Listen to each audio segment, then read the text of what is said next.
Hello, hello, hello, everyone. How are all of you? Hopefully, you're all doing well.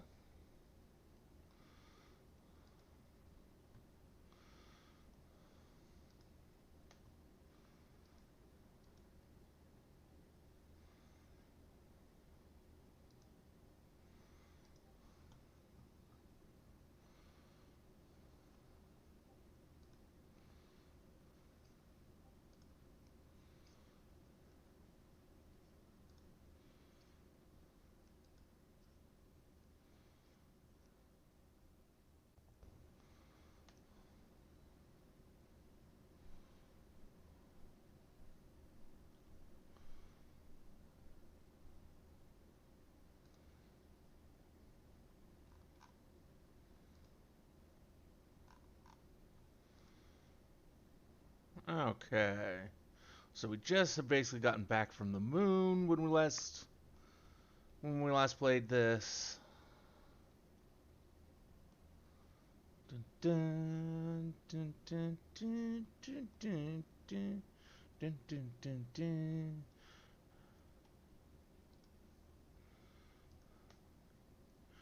Tataru is furrowing her brow in consternation. Sky is aflame. Oh, I was just about to call for you. I'm afraid we've received another call for assistance. This one comes from Radzat Han. The others have assembled in the main hall to discuss the situation. You must join them at once.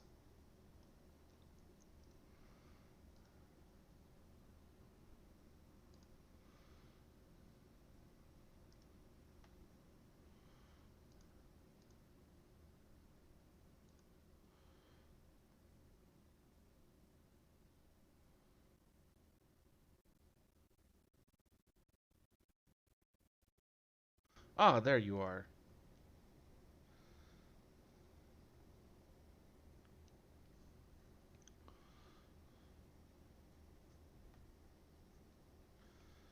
Our worst fears have come to pass, but moments ago we received grim tidings from our contact in Radzat Han. Wild beasts have appeared as if out of nowhere, claiming one victim after the next. What's more, they say the very sky burns above them.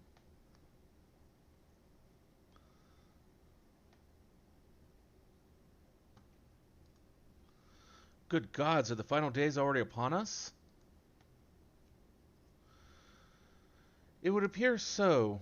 Sadly, that is all the information we have at the present. No doubt the people of Radzatan are busy fighting for their lives.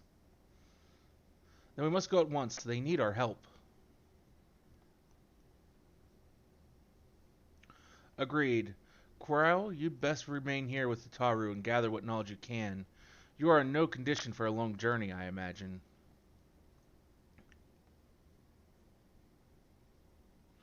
Very well. Similar phenomena may have been observed elsewhere, and if so, we must know about it at once.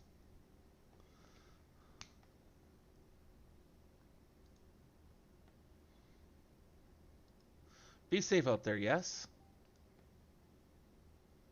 Let us make first for Idlimad. We must prepare ourselves for what may lie ahead.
Nothing good, I surmise.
Yep, it's what we do.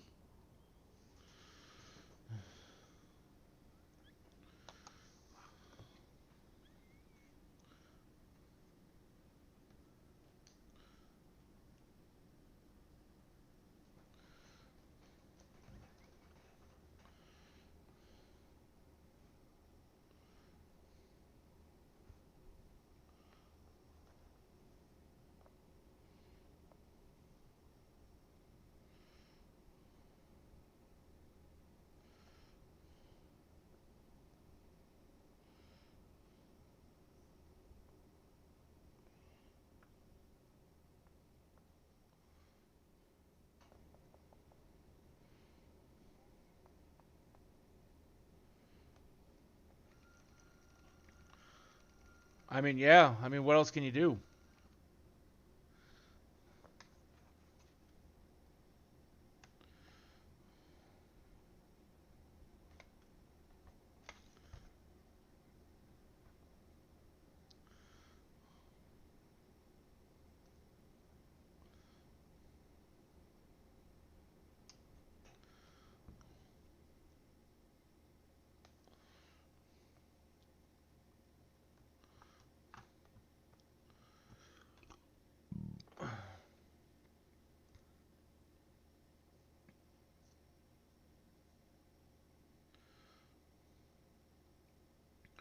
Everyone has assembled. Yes, I thank you for lending us your aid in our battle against the blasphemy. Let's review our plan of attack.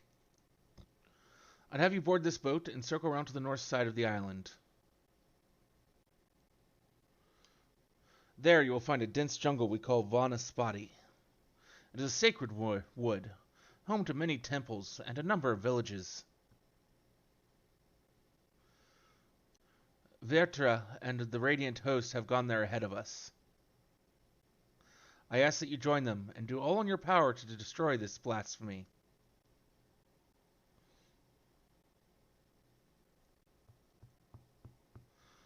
We'll do what we can. Not much more we can do than that.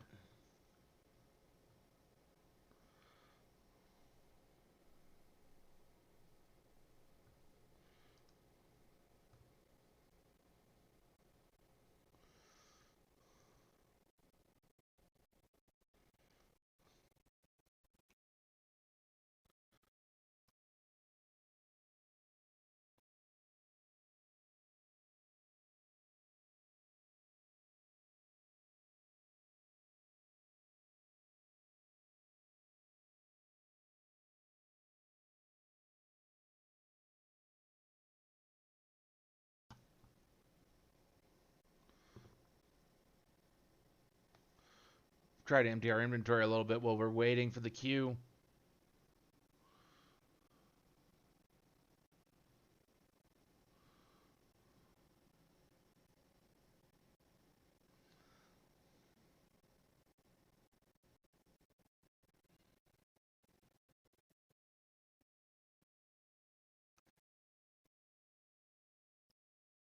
Or, well, never mind.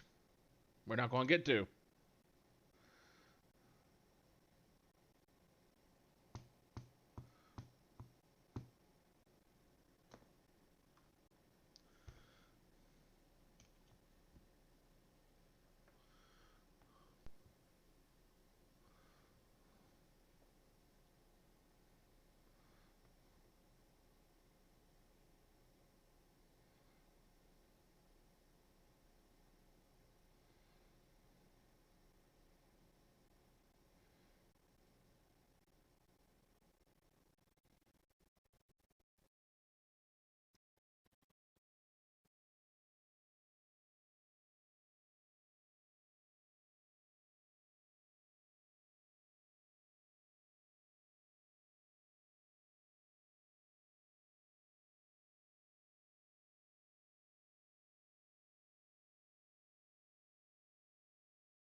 I mean, I get it.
These are truly things out of nightmares.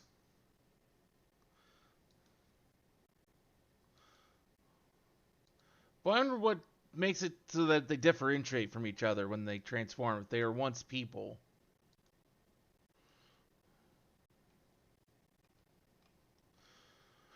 What causes the corruption of one to become an idolizer, another to be a trampler?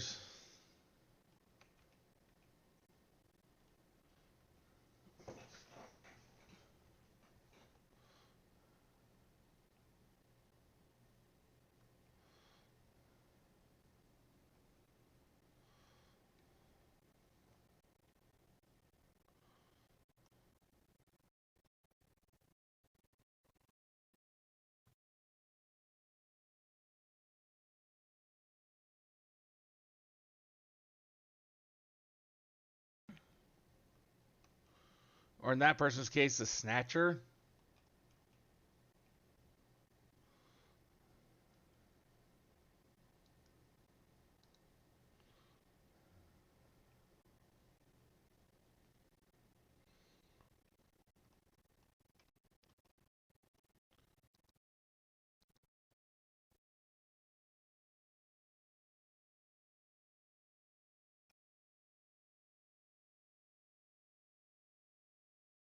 I did not get all that in time.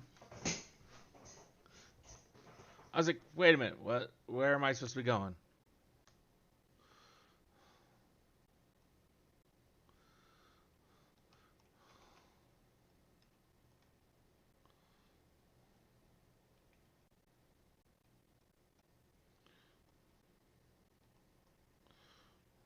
Nope.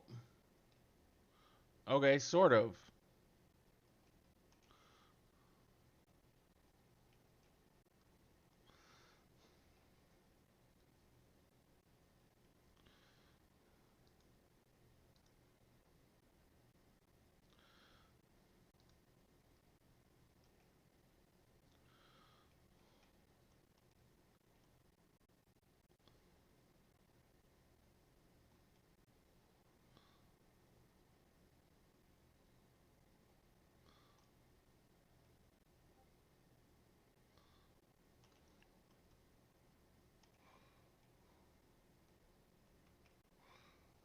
I don't know why I suddenly got controlled.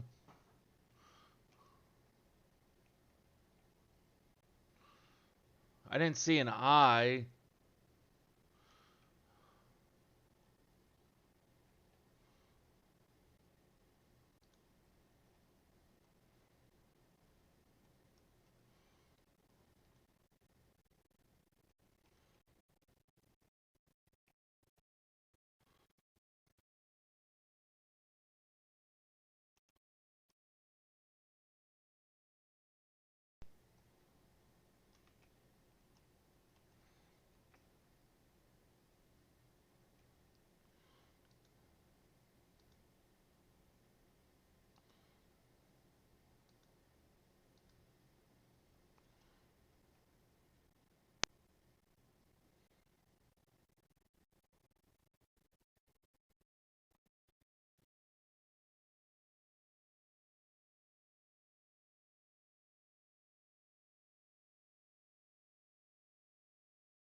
Again, I didn't see any goddamn eye.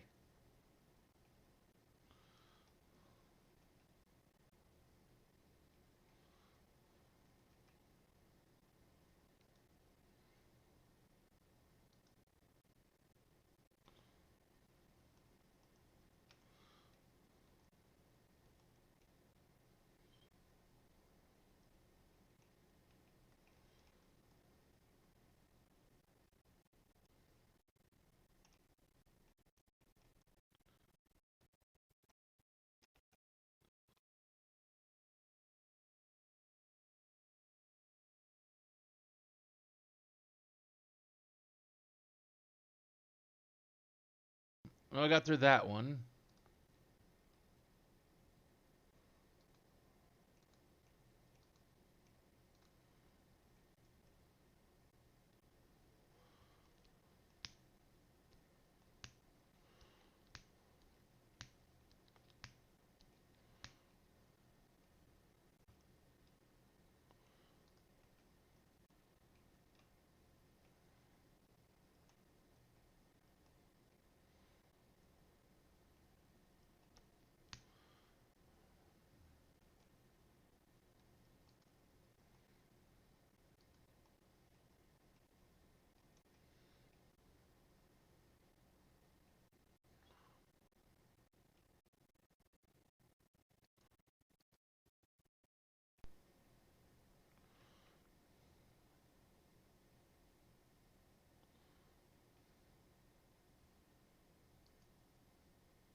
Well, that's an interesting look.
Oh.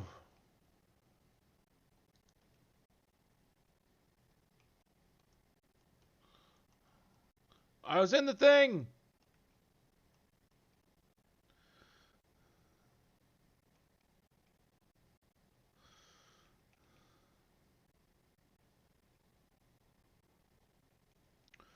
Why ain't no do thing?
This was probably a really beautiful temple until the sky fell here.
The fuck is that thing?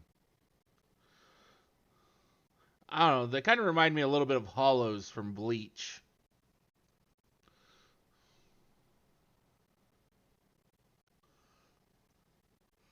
Either that or something from Bayonetta. I've not been sleeping well of late, so I'm a little tired. Sorry.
I had voted all but one.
Wait a minute. I thought I was on the right one.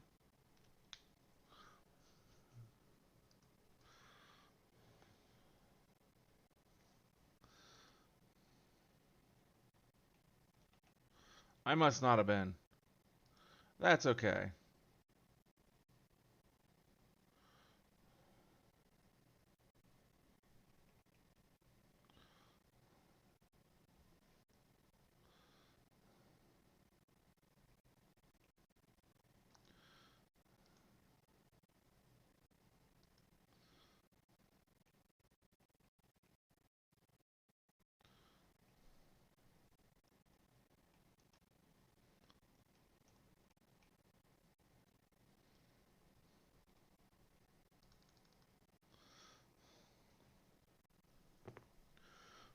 I think I died just as he did.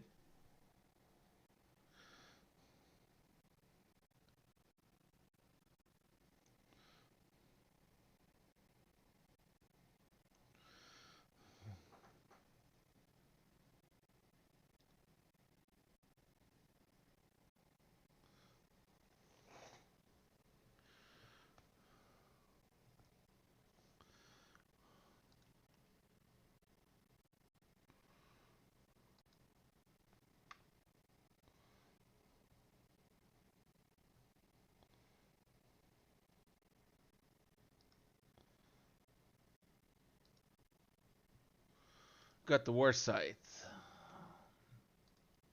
as our guaranteed loot piece. Which means we gained a whole one item level. Woo!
That's. But then where did the ether go?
That could also cause more harm than good.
Well, we'll do what we can.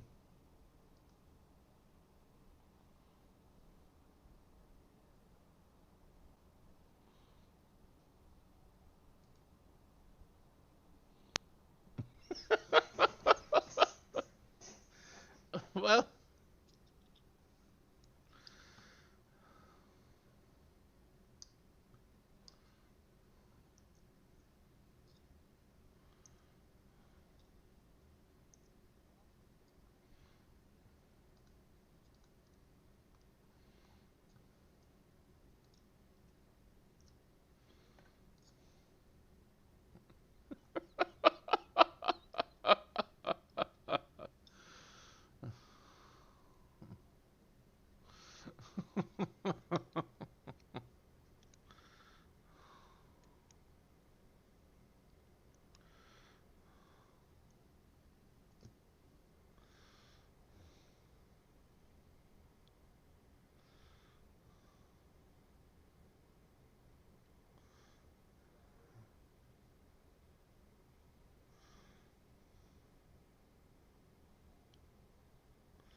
Our Radiant host has eliminated the immediate threat to the city, though it pains me to know those beasts were once my own people.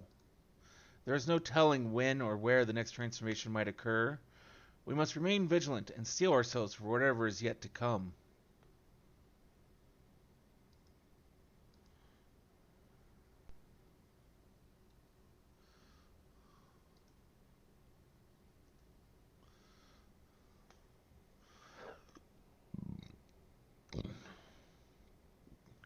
Ah, one's burden is heavy indeed, yet he need not bear it alone. Forgive me, my friends, but I must return to Megaduta for the time being. There, I can better manage this crisis and dispatch my troops as the situation demands. In that case, we shall carry out an investigation of our own here in the city. Mayhap the residents can tell us more about the first of the transformations and the conditions under which it occurred. If we can ascertain what exactly triggered these tragic events, it may give us some insight as to a possible solution. Time is of the essence. Let us split into 3 groups that we may cover more ground. Alice and I will see to Pox's path. Thancred and Ishtola pray make for Dharma. I leave Artha and to Graha and you. Any information you can gather on the first blasphemy or the manifestation of the final days here in the city would be most helpful. When we have completed our respective inquiries, let us reconvene in front of Megduda that we might share what we've learned with the Satrap.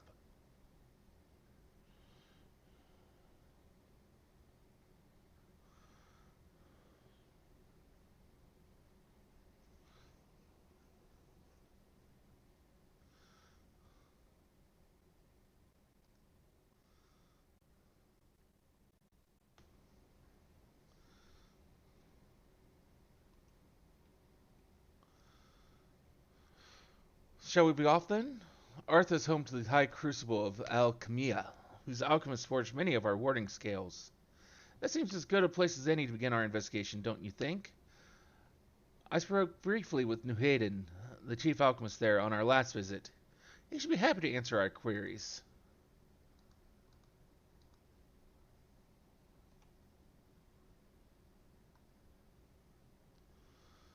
Okay, no chatting points along the way, so...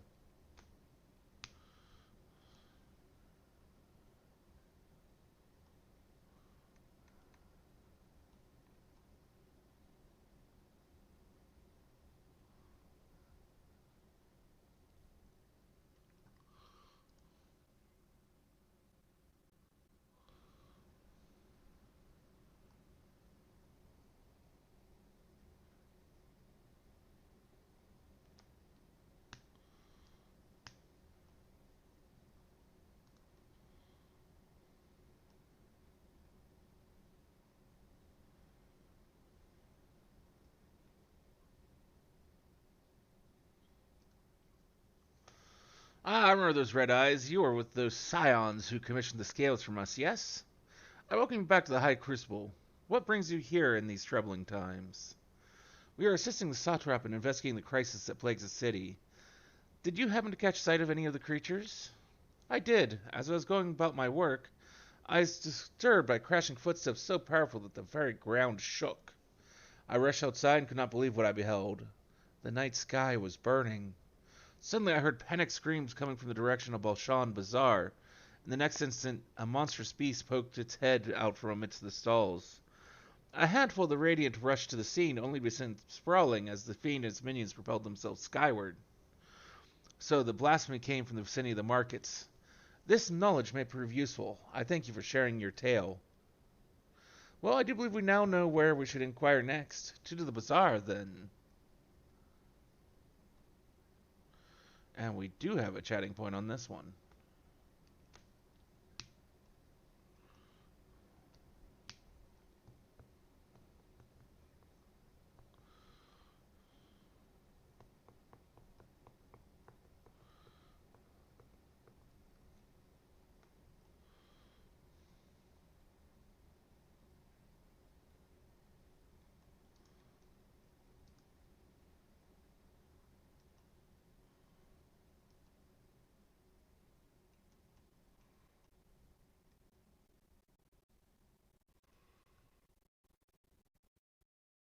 So this is Stavnarian Weave. I must say, it bears a resemblance to the traditional fabrics of Corvus.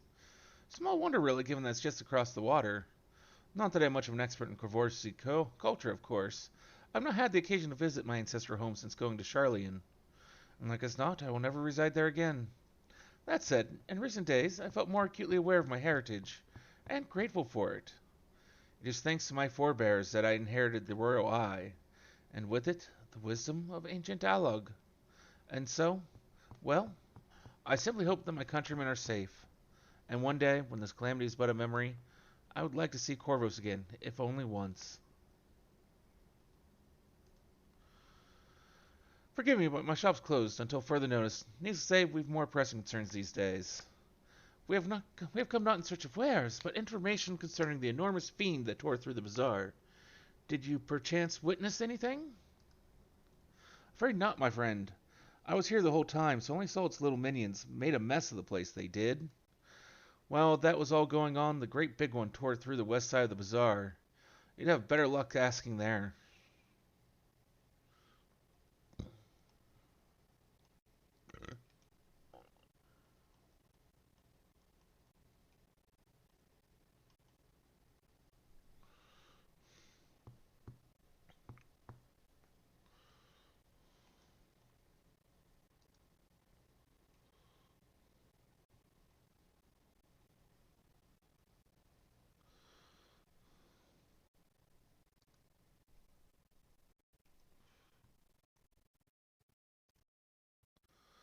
Is something the matter, traveler? If you are lost, perhaps I could be of assistance. Your offer is most appreciated. We are not lost, but we are in need of information. Might you know anything about the gargantuan beast that rampaged through the bazaar? Aye, I saw it all, though I wish I had not. I was going about my work when all of a sudden a piercing scream cut through the air. I turned around, and there was the fiend, its massive body bursting through that entryway with the force of a tidal wave. And then it was gone, as quickly as it came.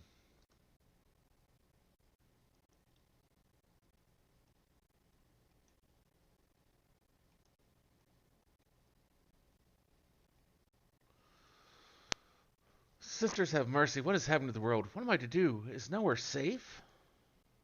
Settle down, friend. The danger has passed, at least for now. If it's not too painful to remember, could you tell us what you saw? First I heard the screams. Then a horde of ravening beasts came charging towards us. One of them was huge, bigger than a marid, throwing people about like rag dolls, and it was eating them. I hid under the counter, saw others do the same. But the shrieking and railing kept getting louder, more voices in the throng. Beasts or victims, I couldn't tell. I knew not what was happening. I still don't. That is enough, my good man. You are brave to share with us your tale. Many of your fellow merchants are safe. The High Crucible, too, has survived. Mostly unscathed. Pray, stay close to your friends and loved ones, and rest your body and mind while you are able. I suspect that is the most we can expect the people here to tell us. I think it best we find a place outside the bazaar where we might rest and review our findings.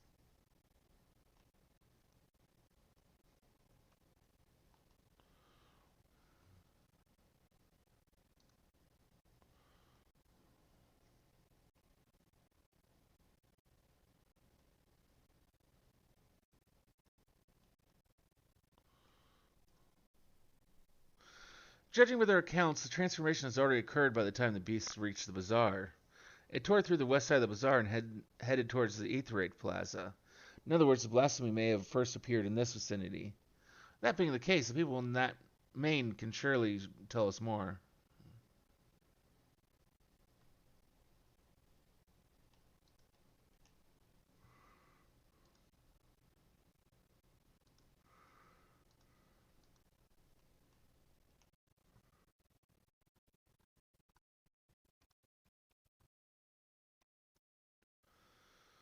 Going after that enormous beast, are you? I saw it, including the very instant that poor bastard transformed. Damn the gods for putting me there. It started over there by the window. A few men, merchants probably talking and drinking. Conversation must have taken a turn for the worst. Next thing I know, their leader, I suppose he was, buries his head in his hands and black mist was swirling about him. Then his whole body bursts apart and there stands a hideous, slavering beast, massive and foul, all gaping maws and bulging eyes. His friends start shrieking, then the black mist comes again, until the change takes them too. The stuff of nightmares, I tell you. Nightmarish indeed. Incidentally, do you perchance know who those merchants were? No, I'm a decorator by trade. Not much cause to mingle with their sort. Saw Leo, the barmaid, chatting with them, though. She might know something.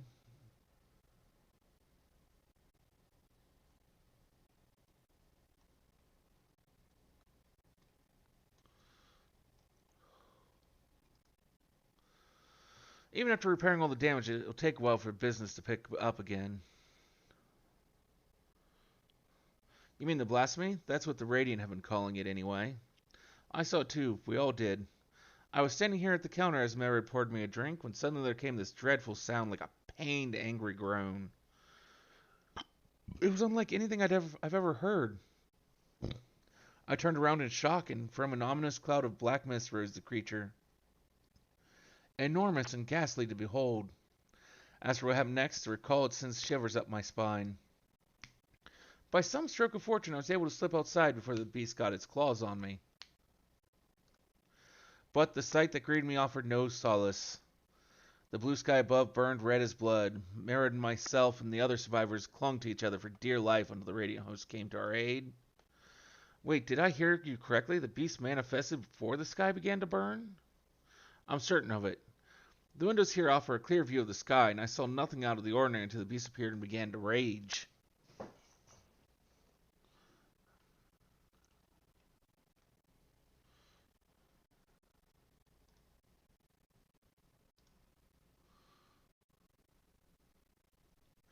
Oh, hello there. Welcome to Mayor's Main. What can we get you?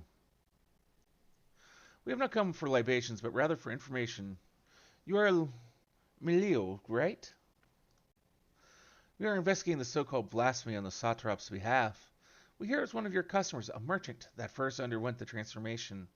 What can you tell us about him? He was something of a regular here, especially of late.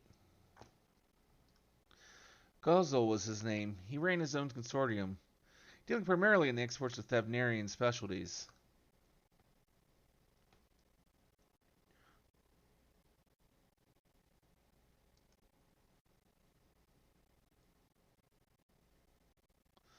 Yes, the name rings a bell. Didn't you meet them both on your first trip to Thavnar? If I recall correctly, Kozel ran a trading operation in Yidlimad, and it was there that you made Matsuya's acquaintance.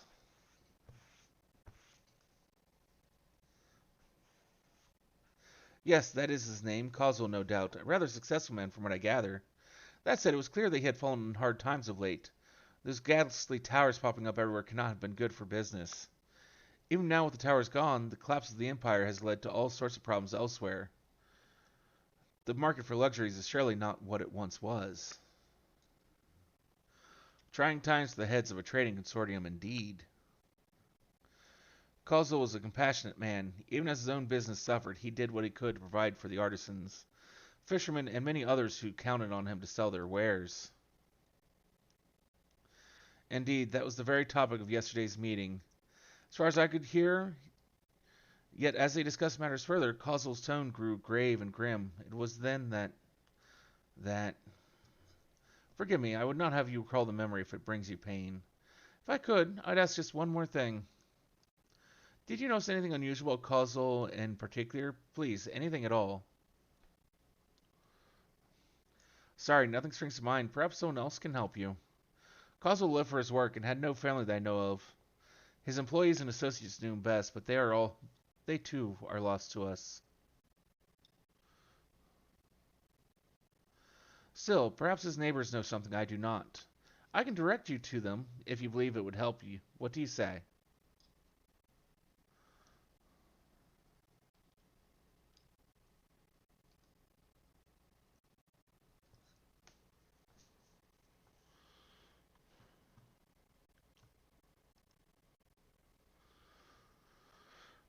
Minolio has information that could serve you well. Kozel made his home in Kama, a nearby residential area. From what I gather, Kozel lived there since childhood and was known throughout the neighborhood. Kama, the name is new to me. How do we get there? I'll write down some directions. I cannot promise that you will find what you seek there, but if nothing else, it is a start. Come, let's see where this takes us. I've got a couple conversation points along the way.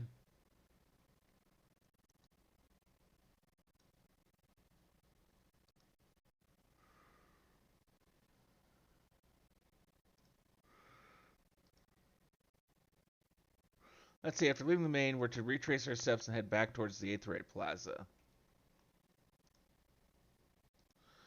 And I can figure out. We'll check the others and see if it continues to just be ask for directions. But if that's all they are.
Oh.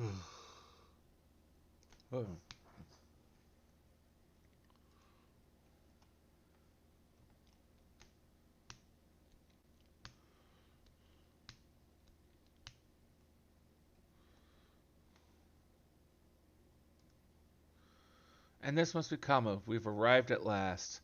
Let's begin questioning the residents without delay. No doubt someone here can tell us more about Causal. Given recent events, I imagine many are taking shelter indoors.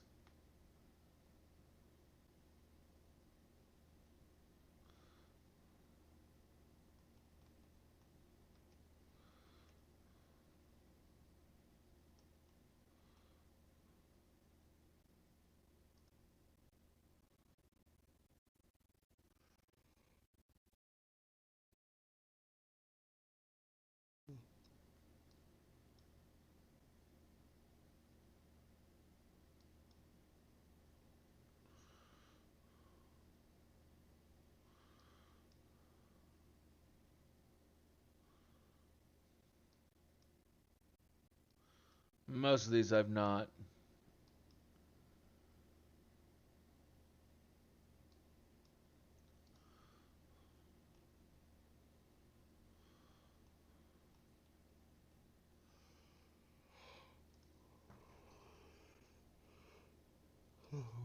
Could you come back another time? I just woke up and I'm not exactly in the mood for idle chit chat. Oh, that's one way to avoid the panic, I suppose. Pardon our intrusion, you may not have noticed, but a great danger has come to Thavnir.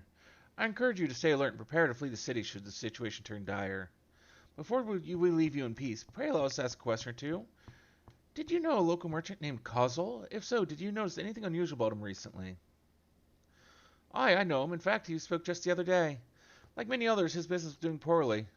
Still, it seemed as though he'd managed to turn things around thanks to a generous order from Reveda Fibers. Why, he was practically dancing in the streets. I haven't spoken with him since, but I assume it all went well. Jinba might be able to tell you more, though, as I recall, he was the one who brokered the arrangement.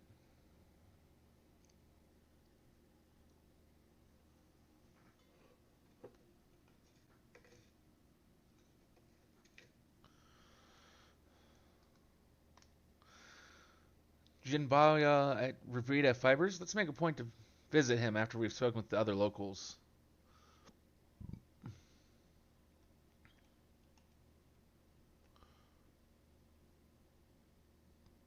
Oh, that's an interesting way of cleaning yourself. So there's scrub brushes. You just dip them in the... Explains the curtains and everything on that.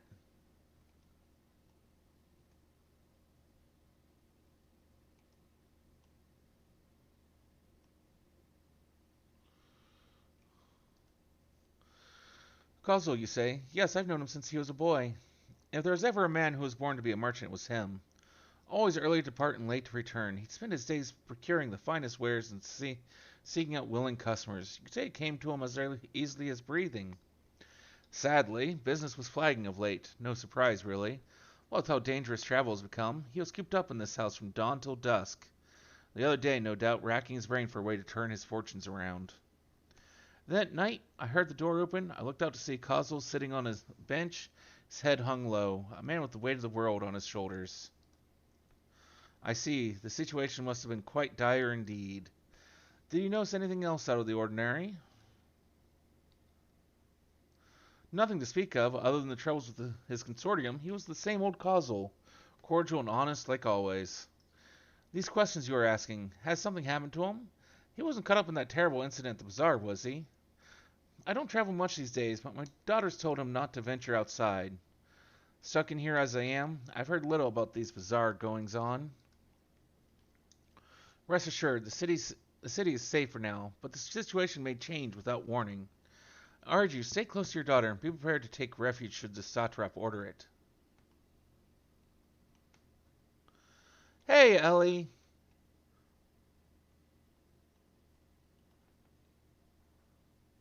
How are you?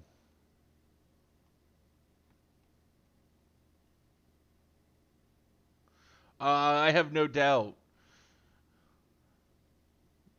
What did you stream after you finished Xenoblade Chronicles? Because you started 3. I would have figured you would have done the because wasn't there like a DLC game?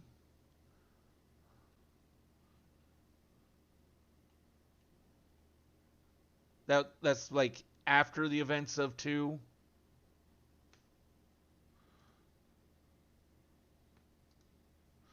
No, I'm not mistaken. These stairs lead to Dharma.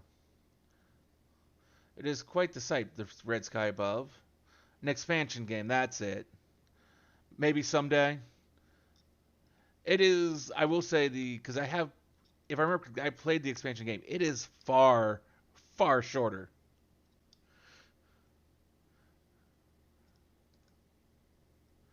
During the final days of yore, the heavens burned and the stars fell. Creation magics run amok.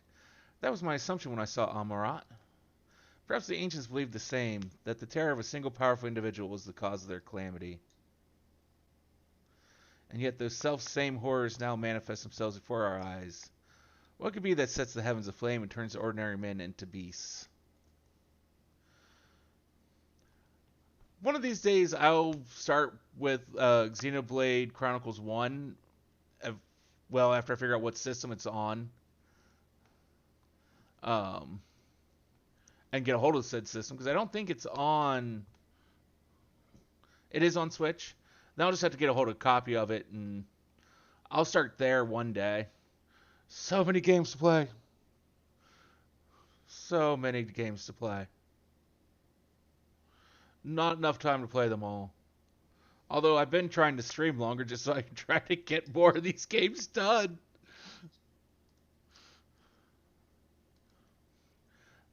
They're farming silkworms. This must be Rivadia fibers, where we should find Genabara. I am probably just absolutely butchering these names, but...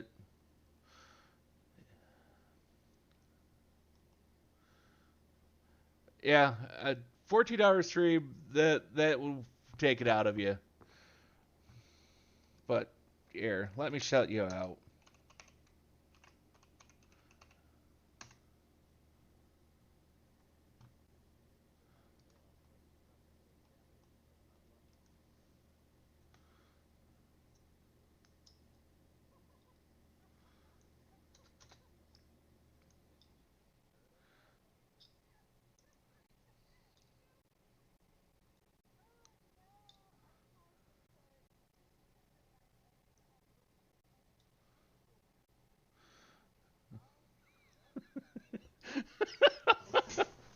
So, in other words, I'm guessing Odie was taking and Odie got moved.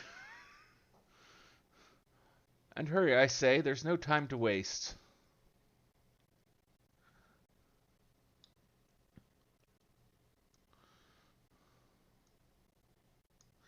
Pardon me, but you are in charge of buying and selling here, yes?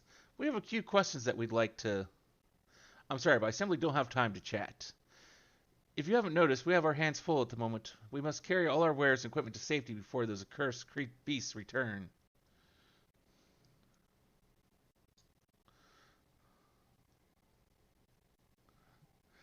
Yeah, that's what I was gathering happened. Because it's like, then you ran off the edge, which means it's just like, okay, that means people died. That shouldn't have died at a bad time.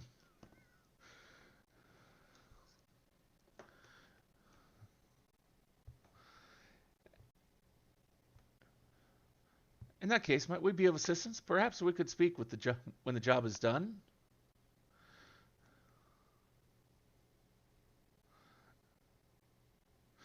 You were on the side when it happened, and you could see you pause, like, what?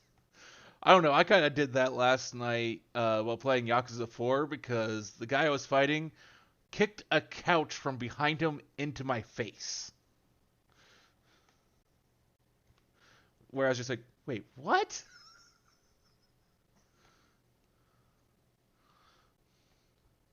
Very well. We can start by helping us move our equipment. Ask the others what to put where. It's Yakuza, yeah. But then it was just the mechanics of that. It's just like, how? That is some next level martial arts bullshit. And you can carry our fabrics.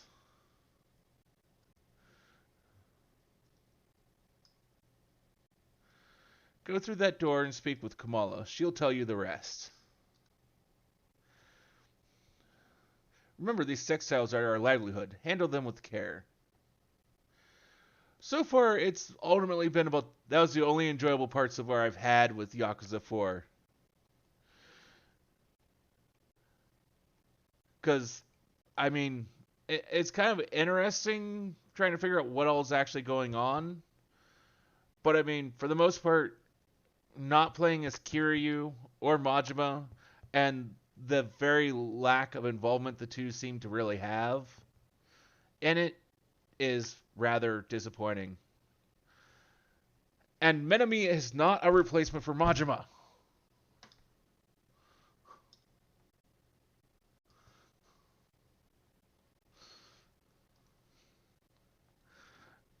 This area is for employees only. Out, out.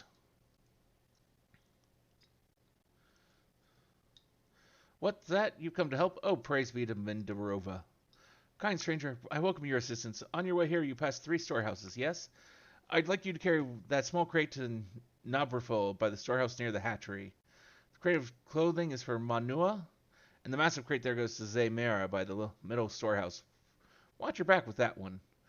Those are all the crates we have ready. Once they've been delivered, consider your work here complete.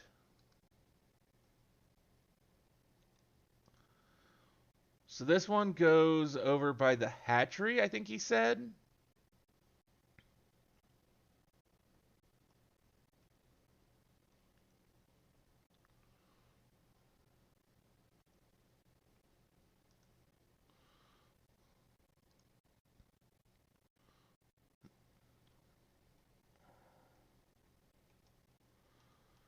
But I will finish it and I will play more Yakuza games because honestly I want to get all of them. I want to get all of them, play through all of them, even like the really dumb ones like Yakuza Dead. I want to get a hold of at some point.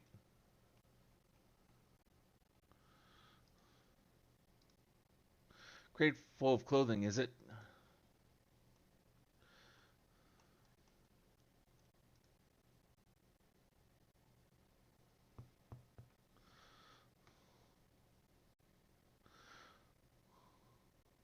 Yakuza Dead Souls, yeah. Yes, yes I do. I say, you're quite the brawny one, aren't you? A good thing that. Never know when you'll need to defend yourself in these unpredictable times. A crate full of fabrics, is it? Exactly what I was hoping to receive. Here, let me put that away for you.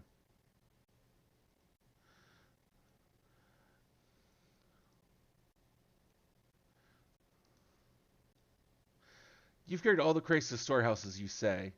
And so quickly, too. Why, I've never seen anyone so strong. I and my associates will see to the rest. So please, return to Geneva and assure him our work is proceeding apace.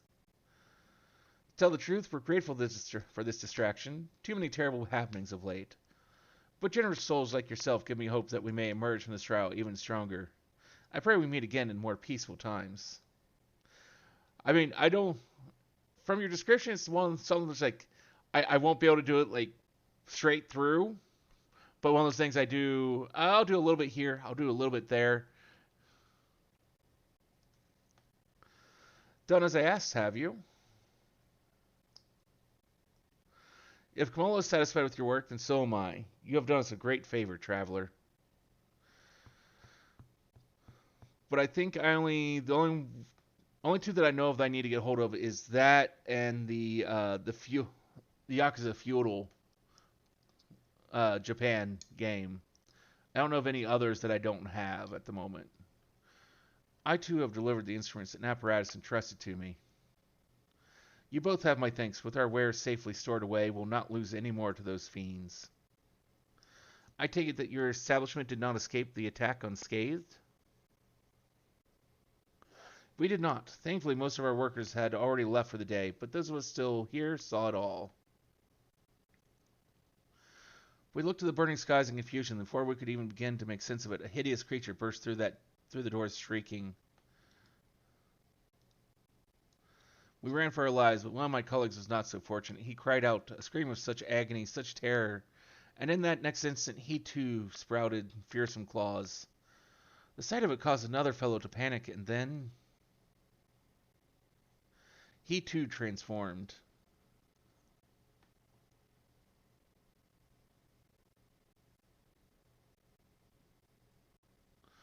I'm sorry, there was something you wanted to ask?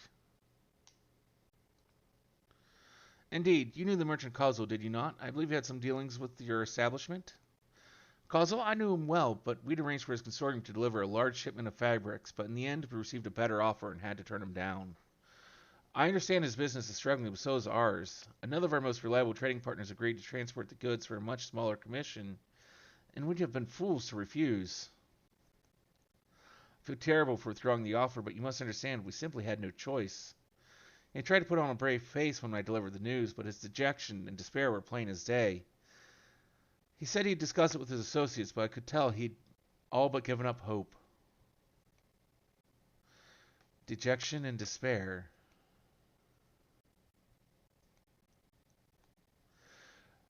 You remember what we saw in Vespati? Yes, soldiers and jungle dwellers pushed to the very brink, turning into beasts one after the next. It would seem the same phenomenon occurred here. The poor craftsmen attacked by the fiends as well as those that witnessed it, all undergoing the change. I suspect that everything began with Kazuo. By all accounts, it was he who suffered from the most profound and pressing despair.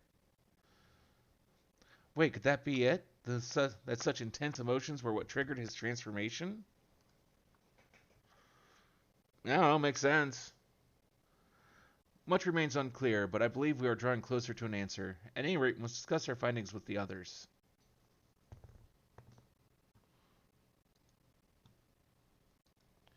Which reminds me, I think I need to...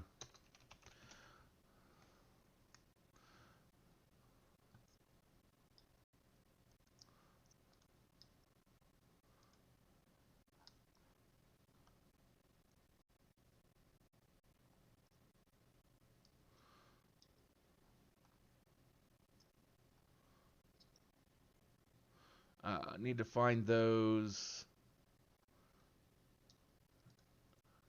and add those to my wish list here of things I need to get.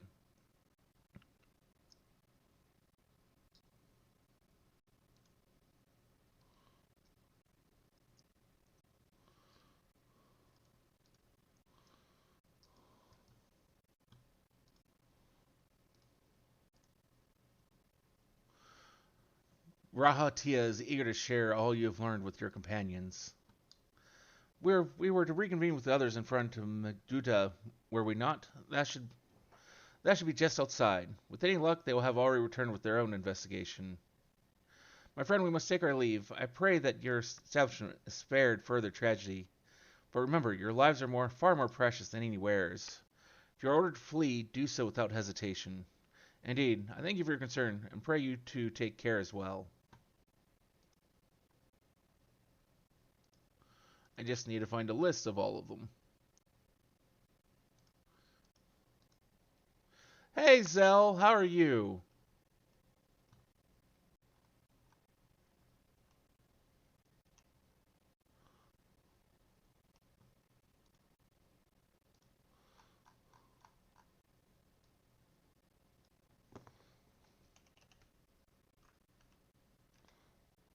Awake?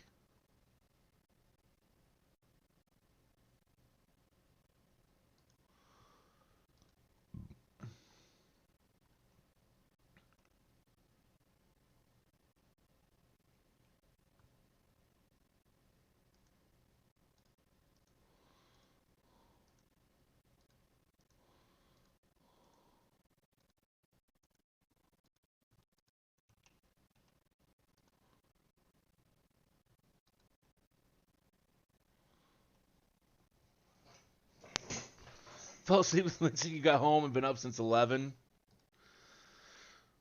Well, welcome to the waking world.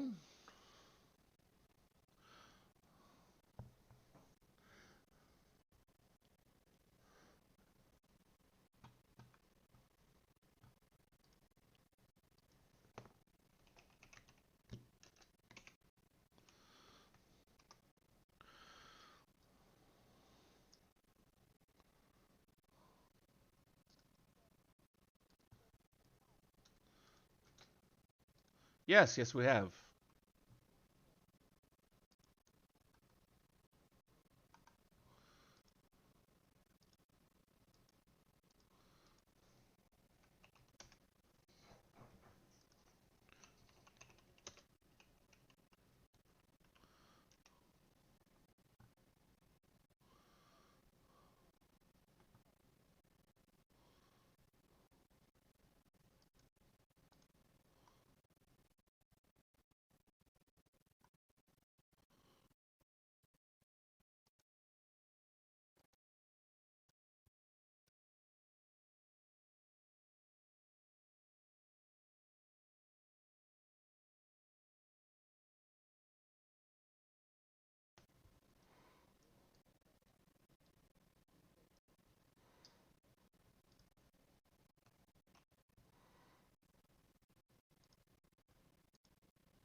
Well, finding a copy of Yakuza Dead Souls might be a problem.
Thank you for the bits there, Ellie. I need to get. We'll need to draw a card for you, which means I need to grab those from the other streaming station.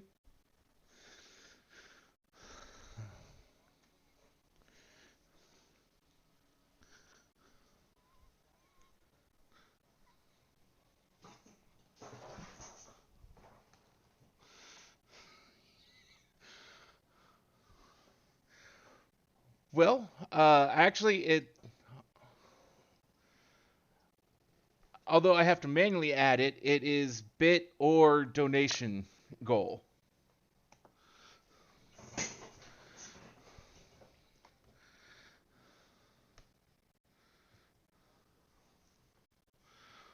But yes, it is.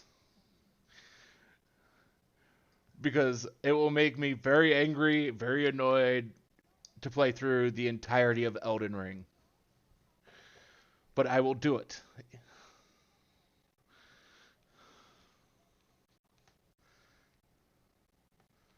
Yeah.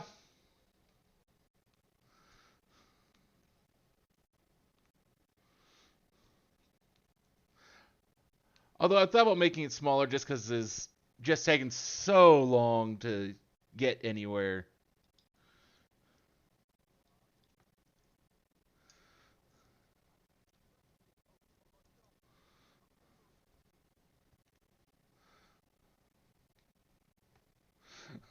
I also need the money for spare controllers.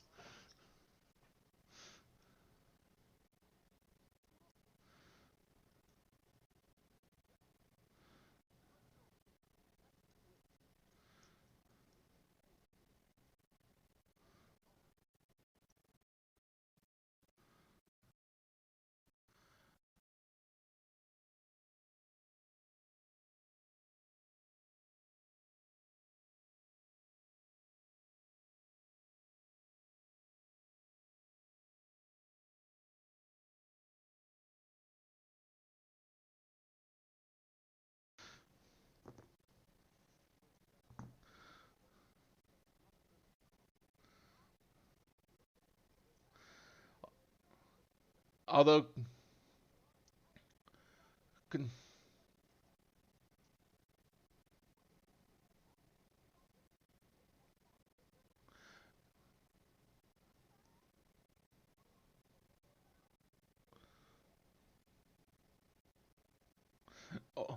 old people look weird in 14 when they're made to look old.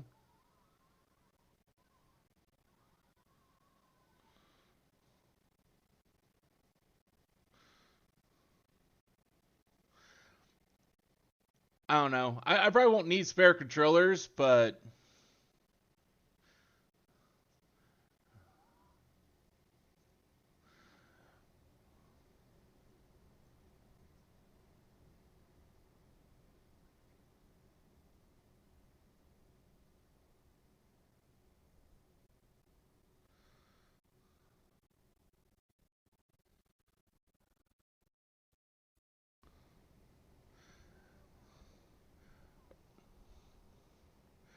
I figure if my controllers have lived through multiple playthroughs of Bloodborne,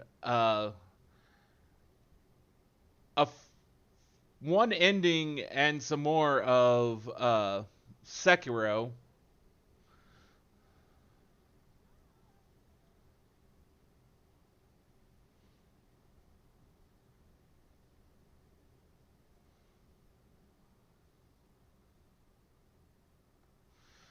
they'll probably survive Elden Ring.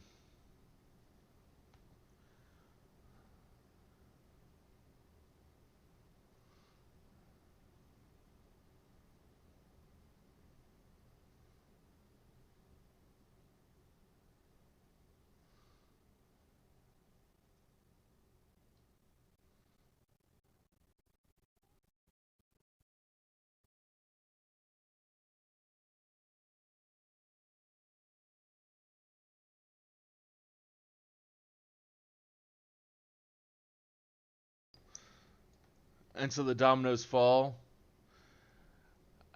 Now, if only Domino's Pizza would fall.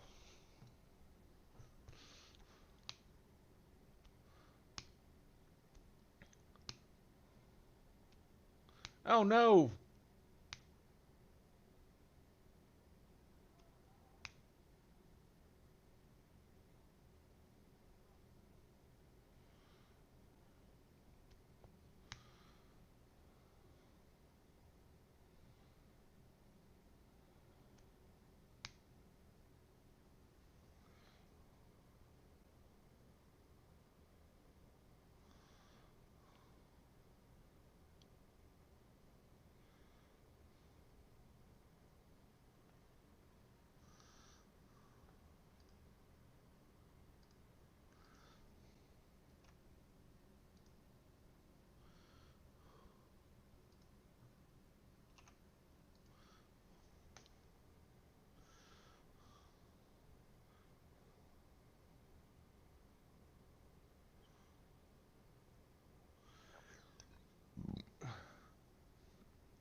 Odd that the Satrap death freaks him more than his son's transformation and squishing. Well, yes and no. I mean, for the most part, you got to think that this is more of a feudal society than what our modern society is. And so, at least in older times, people had lots of kids. So the loss of one wasn't really considered as big a deal.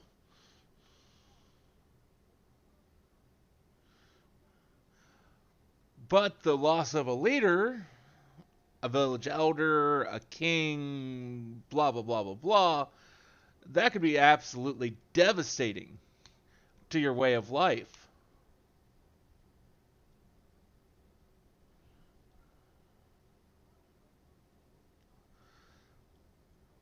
Especially if they were a good leader.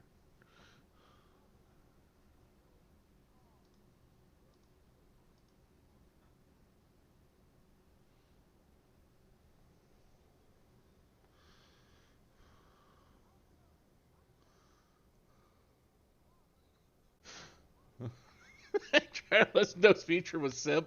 Shut the fuck up, Raha.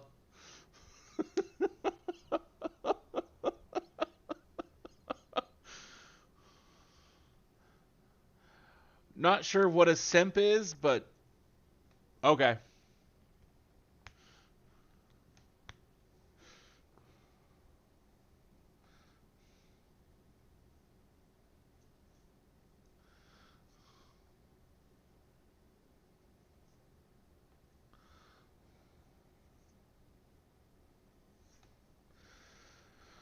Let's see.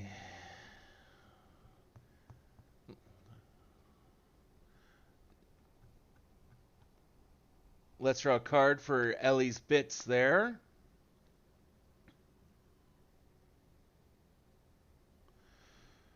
We've got Arrow from Soul Hackers 2.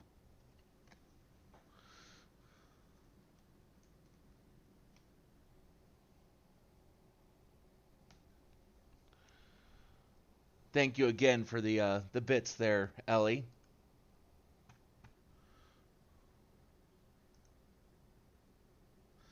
We must save Palaka's stand, whatever it takes. Matsuya, it pains me to put you into harm's way, but I would ask your aid as well. Of course, Palaka's stand is not far, just down that hill. But as I was told His Excellency before, the path was blocked by terrible creatures. I had no choice but to turn back. In that case, this is what we shall do. I ask that you take the lead and dispatch any beast you encounter. Alice and I will keep Matsuya hidden amidst the trees and follow when the path is clear. Yeah, we can do that. There is no telling what danger awaits us. Keep your eyes peeled.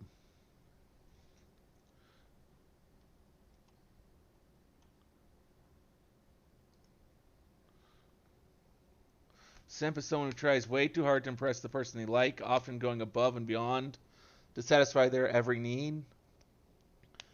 This in turn devalues them as a person, acting subservient to their crush or partner, aka the way he acts towards the Warrior of Light. Interesting. Okay, thank you for explaining that.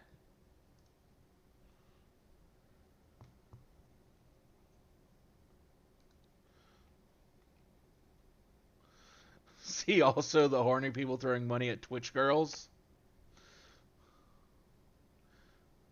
Yeah, yeah.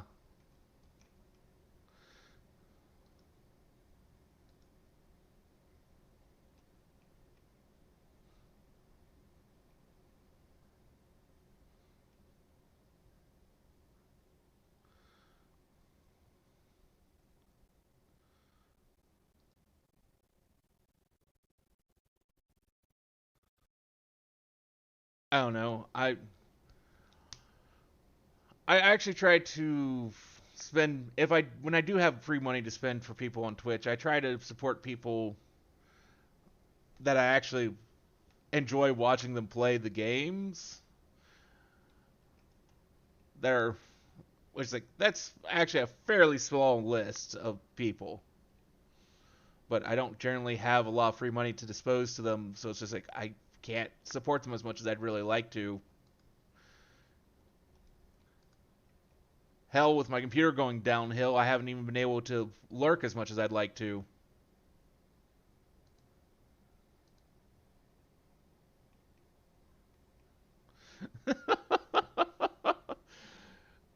Yeah.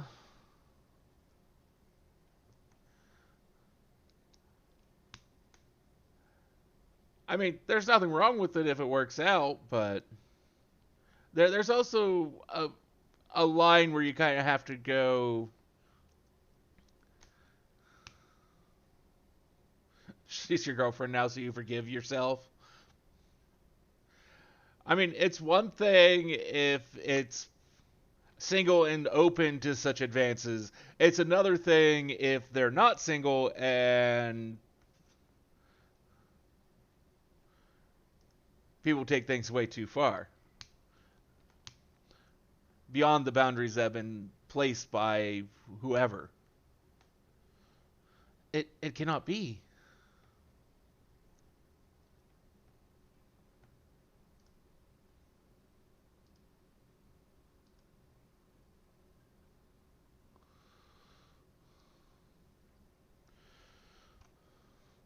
We must heal those we can, and quick. I see no beasts, but stay on your guard.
Are they behind the house or are they in it? They're behind it.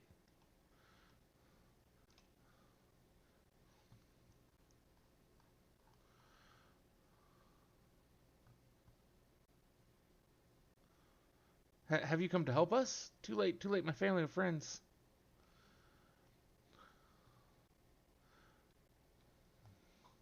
Okay, so I couldn't find copies of two of the spin-off games.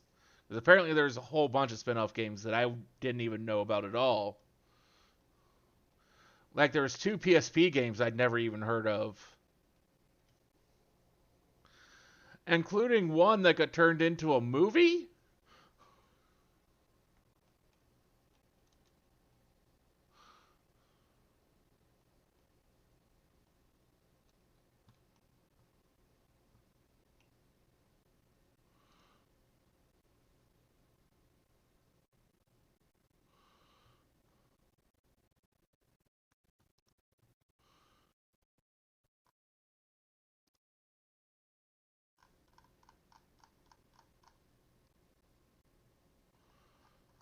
I will have to try and find a copy of that movie.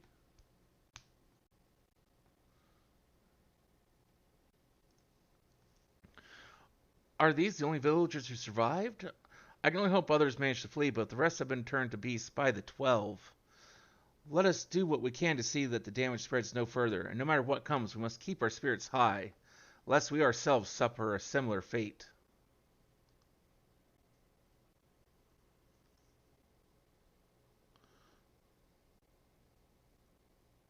The only spin-offs in English are Dead Souls and Judgment. Yeah, I don't know. I can always just I don't understand Japanese, so I could always just play them and come up with my own story as we go. Alphino is determined to offer the villagers what succor he can. I contend to the rest. Pray look after Matsuya. No doubt what we have seen here weighs even heavier on his heart than ours.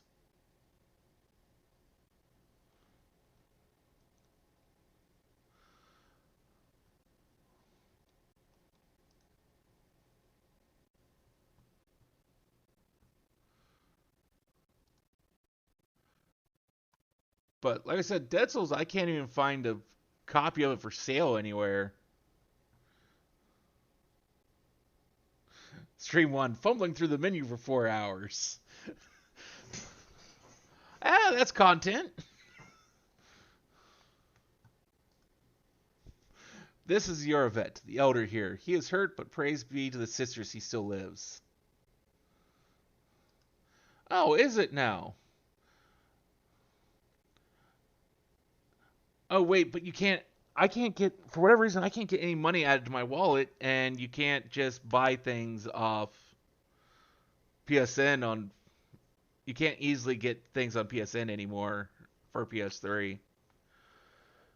Young Matsuya here has told me everything. I have not the words to express my gratitude for your aid. When the heavens began to burn, we were afraid, but did our best to carry on as we always have done. Until today, when those unholy beasts came pouring into our village, a flood of midnight and death.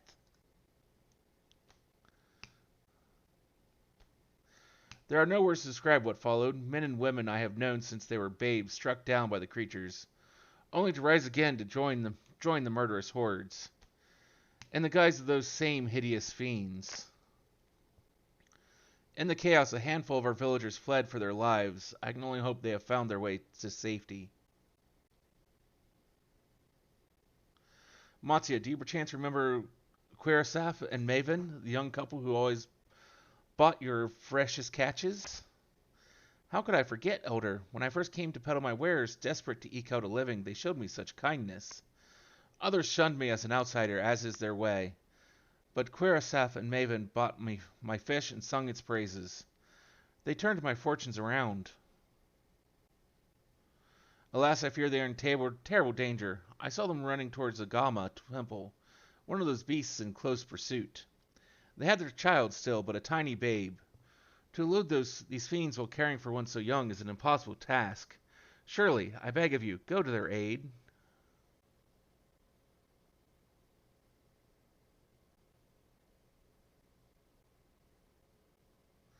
I want to help them, yes, but I am but a humble fisherman. I cannot face beasts on my own. Will you come with me? Yeah, I guess. Oh, thank you. Agama Temple lies to the west of here. We must hurry.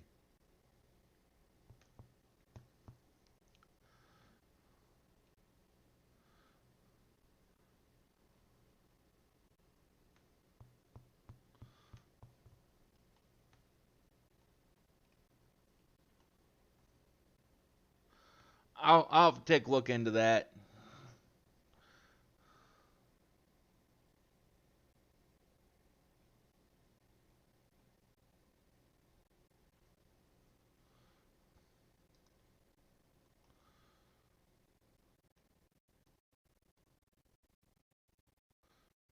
Joke time.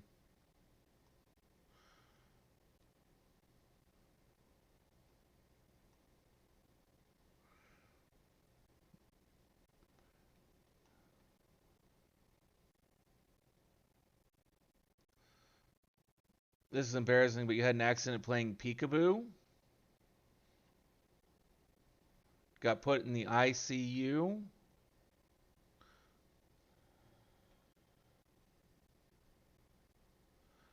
Oh, I get it.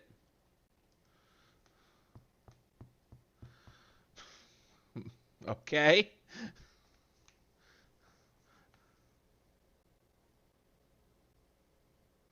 The temple is just ahead. It was built by those who worship Saint Agama, but has suddenly fallen into disrepair in recent years. If my friends made it this far, no doubt they are hiding somewhere amidst the ruins.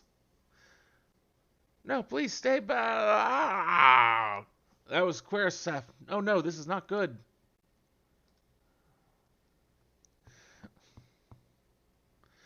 Please, dude. The cry came from the ruins. We must hurry. I wouldn't say that that's kind of a joke. More of a pun.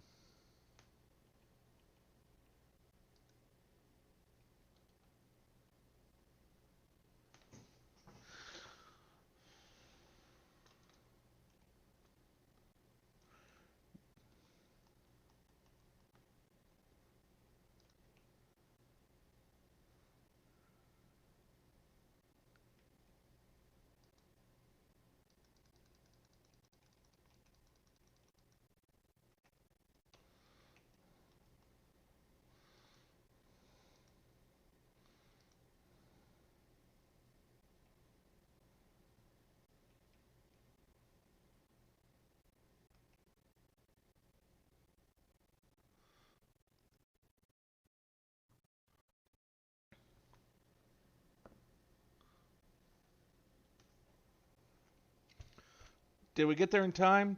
Did we save the person? No, doesn't look like it. We are really bad about saving individual people in this game. Really, really bad about that.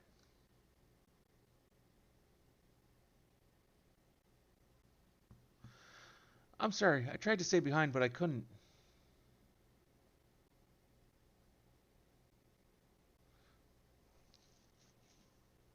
No, it cannot be. Is someone, anyone?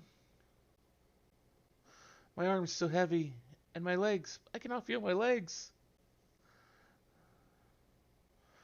My wife fled with our daughter. I need to find them. Need to be with them. I need.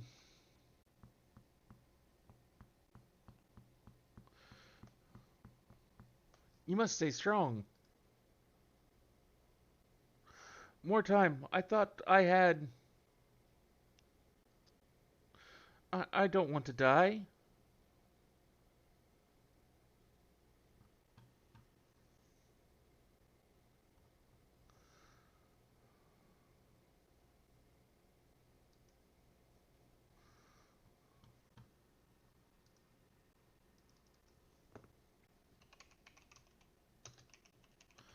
Hmm. That actually gave me an idea of something I could try to do. Uh. Thank you. Please find them.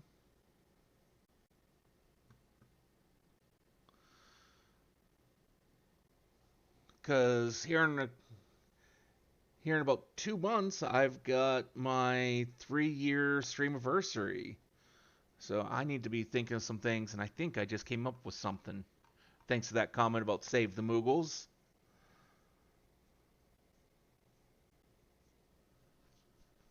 Maven still lives, and she has their child. We must search the jungle between here and Palika's stand. There was nowhere else she could have gone, I think.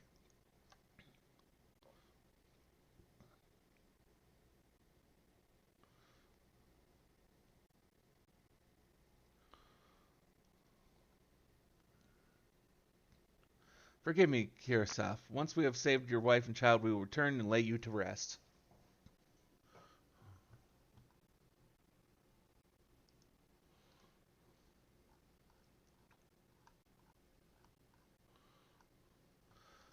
I think here in like a week or 2 weeks is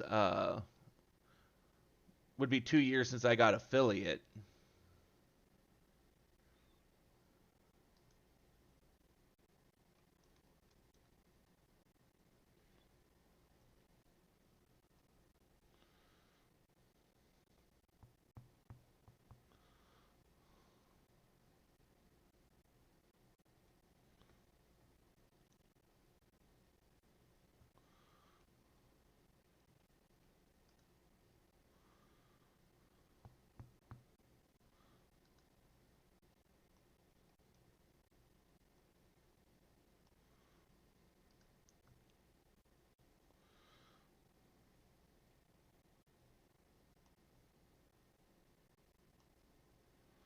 But now you can't just save the Moogles, because who would play with the Moogles if it was just the Moogles? They need people too.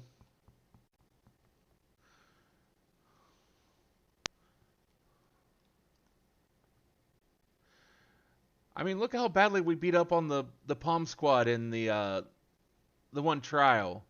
They need people to protect them.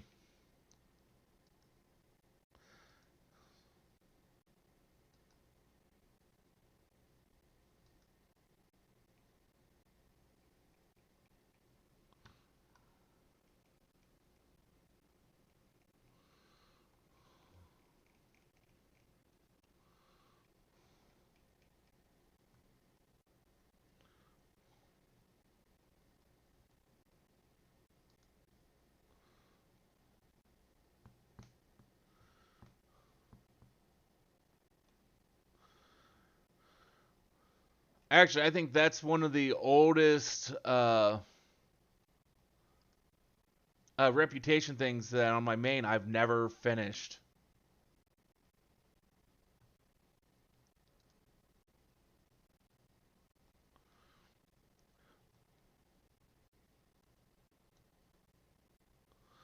I don't think I ever finished the reputation with the Moogles.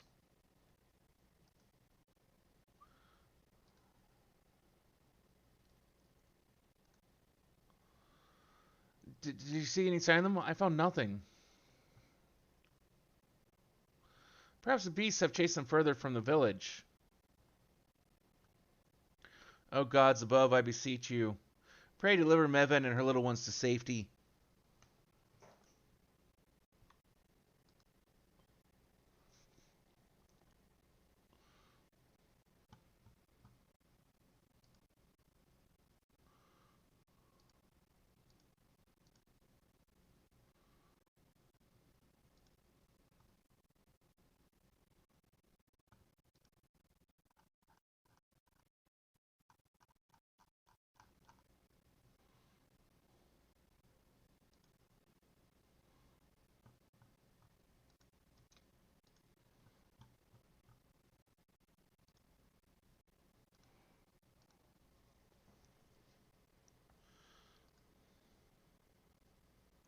Things are not going great.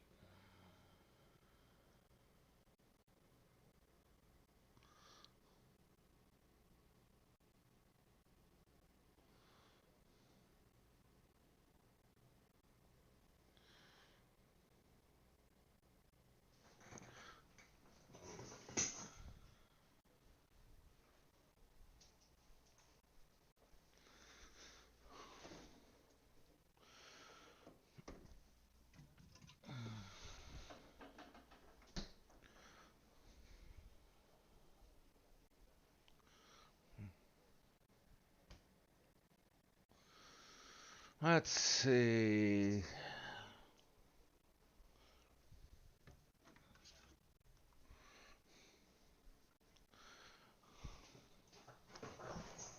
Don't have any white rum, but we do have rum.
Eye for an eye leaves the whole world blind.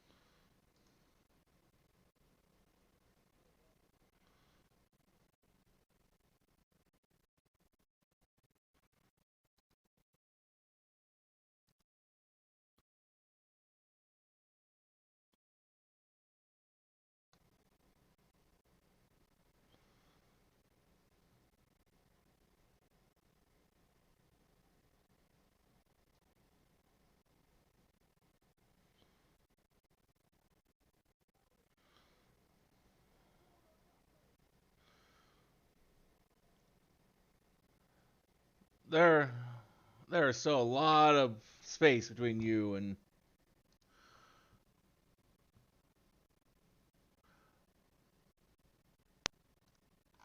I just had another thought.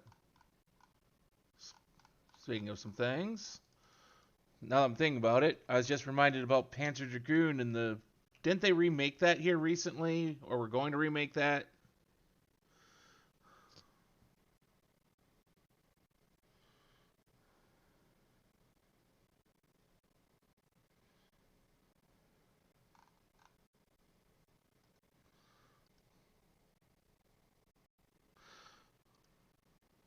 Like forever ago. I was just thinking about it, and I was like, did that ever come out?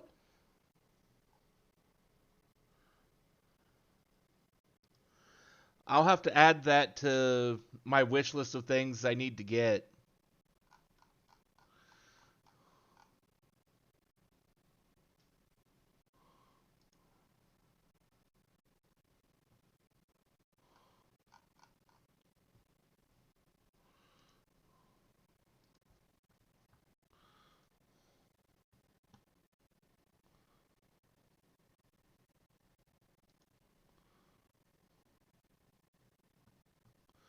When all hope seems lost, Matsuya cannot help but fear the worst.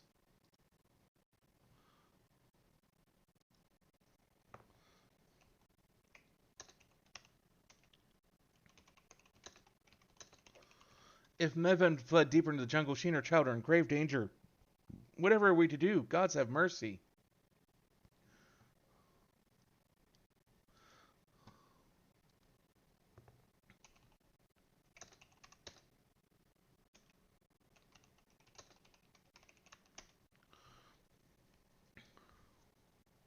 But how can I at a time like this?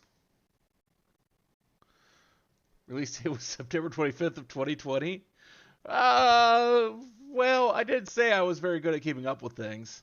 So if I allow myself to be overcome by this fear, I too might become a beast. I'm not sure I understand, but I will do my best. I've seen to the wounded. How did the two of you fare? Did you find your friends?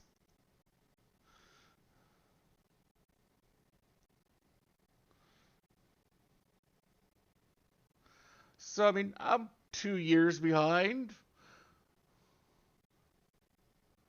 Although I think if you look at my game catalog, I'm like 10 years behind overall. I see. In that case, let me help you find the mother and child. Before we leave, we must ensure the village will be safe in our absence. Alice and I will patrol the area and search for more beasts. Would you and Matsuya speak with Elder Yuravet? Pray explain to him the situation and join us as soon as you are able.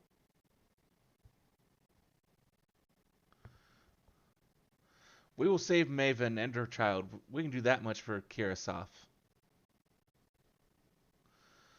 I need to do a better job of keeping a list of games that's like, oh, this is upcoming that I need to keep track of and look into. And I'm heartened to see you both safe, but what of the family? We found Kirasov, but he... Say no more. I understand. We have lost another of our dear friends. Kirasef may be gone, but there's still hope for Maven and their child. Please find them, I beg of you. And if in your search you come across anyone else who escaped the slaughter, pray tell them what has happened. I will do my best to keep the villagers safe and their spirits high. Come, let us rejoin your friends at once.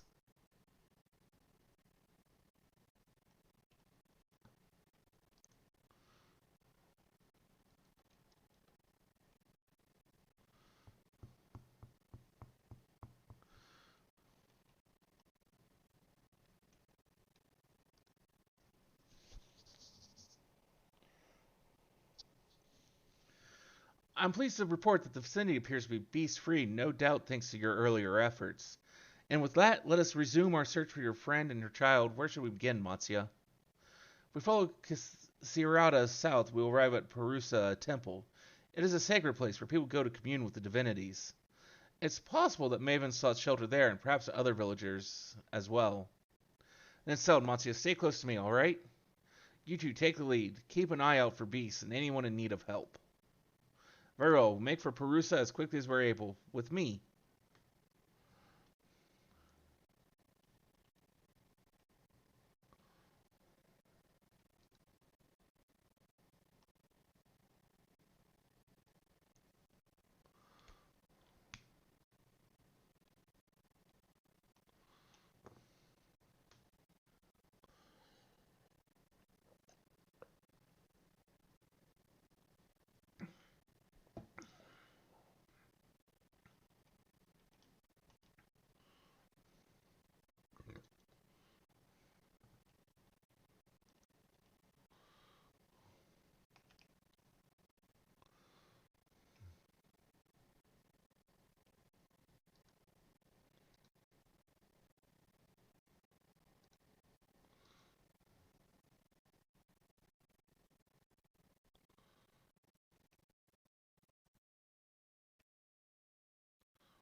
Although I never played any of Panzer Dragoon, I remember uh, whatever Game Informer was called way, way back in the day, because it was something else originally. I remember seeing pictures of it. I was like, that looks cool. But I never, until I was in college, I only owned a Super Nintendo, so I didn't really get to play a lot of games. After I got into college and actually started getting more systems, and I've built myself quite a library since then.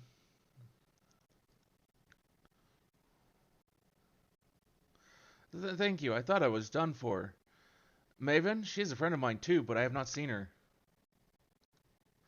She must still be out there somewhere, trying to avoid the beasts and with her child. Gods, worry not for me. I can make my way back to the village on my own. Panzer Dragoon is eh.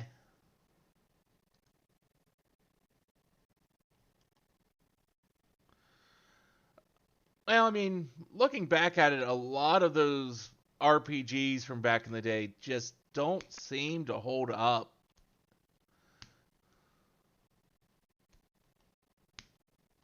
You fly dragon, you shoot.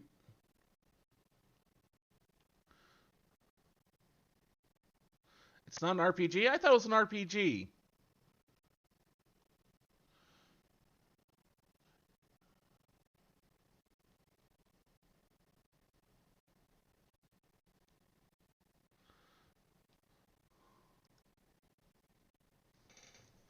Wait, Bruce lies just up ahead, but something terrible has happened.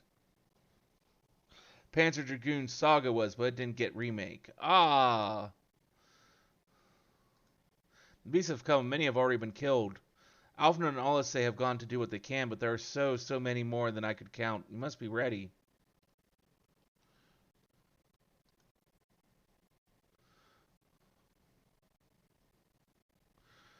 See, why couldn't it have been the RPG that got a remake? So if you fly around and shoot, you fly around on a dragon and shoot, I'm going to guess then it's something similar to whatever the hell Star Fox is.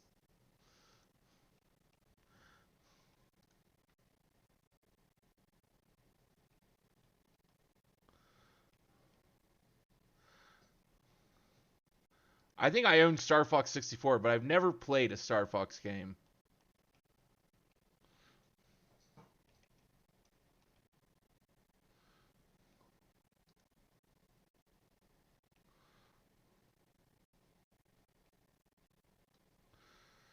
I'm gonna play this RPG. Suddenly, dragon flavored Star Fox.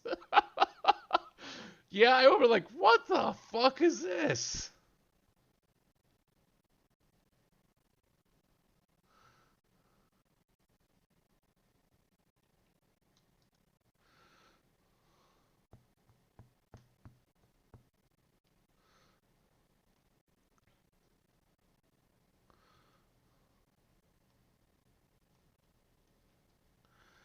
Although I don't think I'd be very good at Star Fox.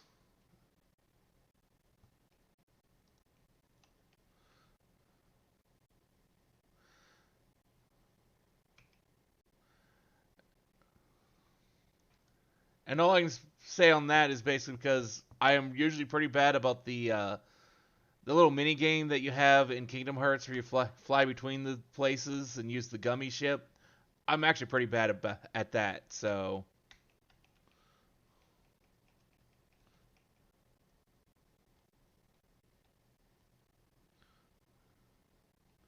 I'd say I'd probably be pretty bad at that too. Although a long time ago, I played Crimson Skies on the PC, and actually I got pretty decent at it. But sadly, I can't find that anywhere because that had a for being a flight sim. That had a pretty interesting story to it.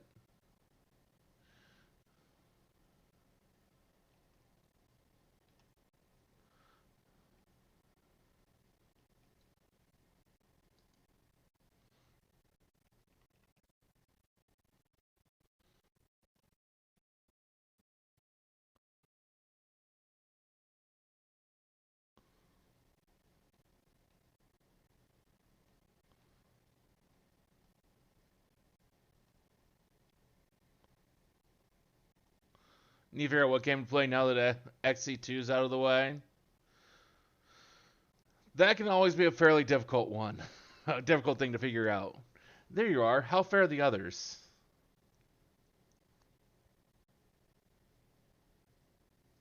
I see you've seen into the beasts in sight. In that case, let's have everyone gather in front of the temple.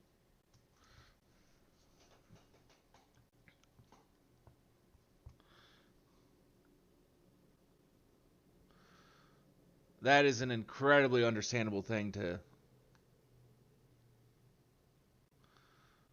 try and figure out.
Nowhere's ever really 100% safe.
And quite often, regardless of what causes your despair, sometimes just finding that something to hold on to can make all the difference.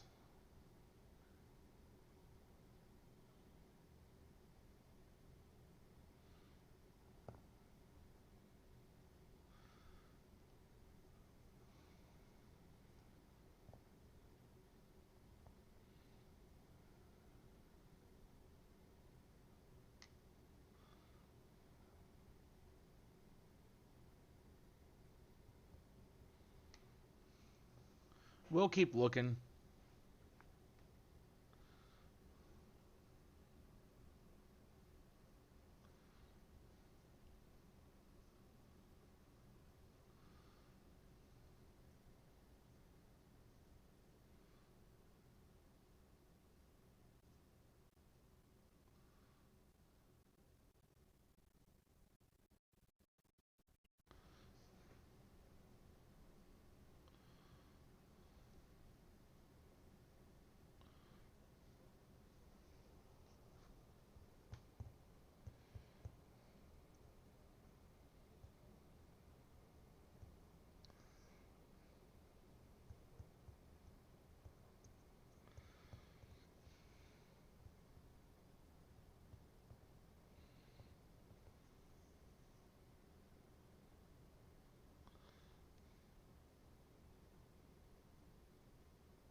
I mean, we do a really shite job of doing that.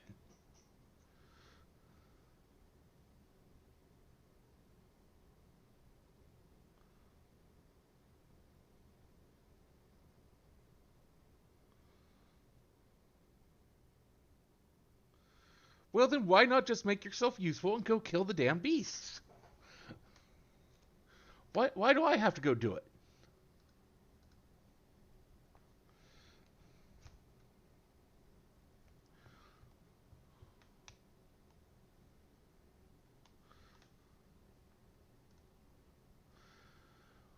Warm hearts, rekindled hopes. Alice is gazing out intently between the trees. Over there, my view was blocked by the trees, but I'm sure I saw someone being chased by a beast. Illusion, go with Matsuya and search along the river. Alphino and I will circle around from the south.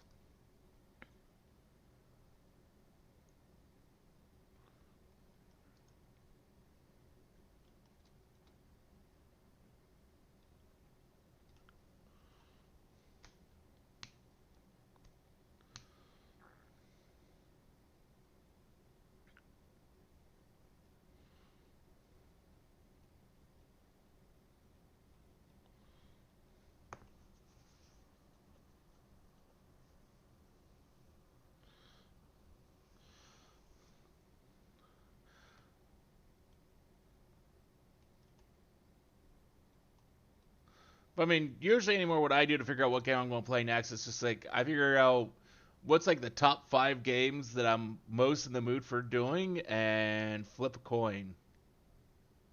Or, well, not flip a coin, but roll a die.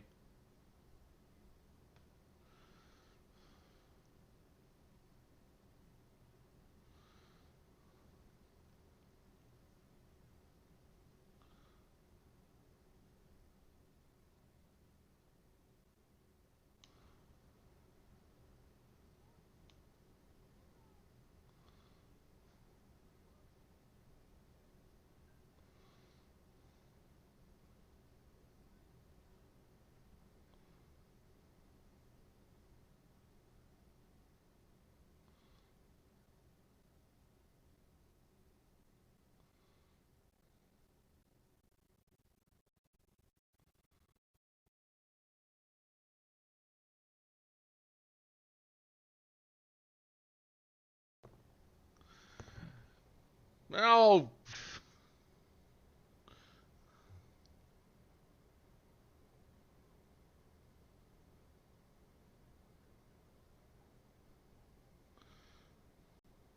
no.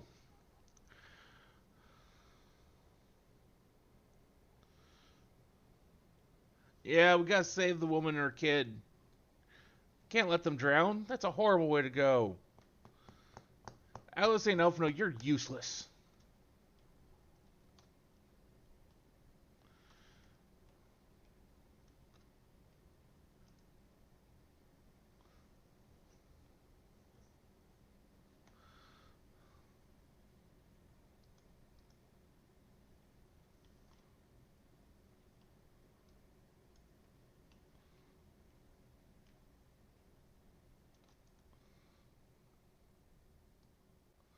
Damn it, can we at least save the kid?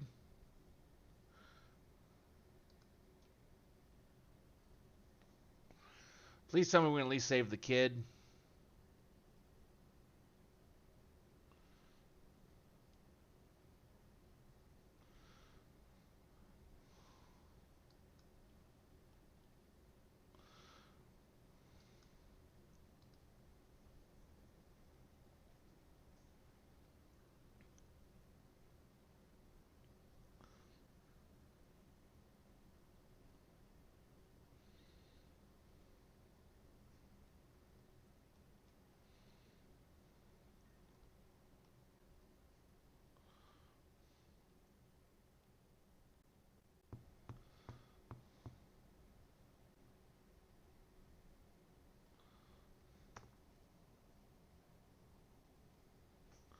Come on, come on, come on, come on, come on. Surprised there's like not a timer here going, you got this much time. Did you find Maven and the child?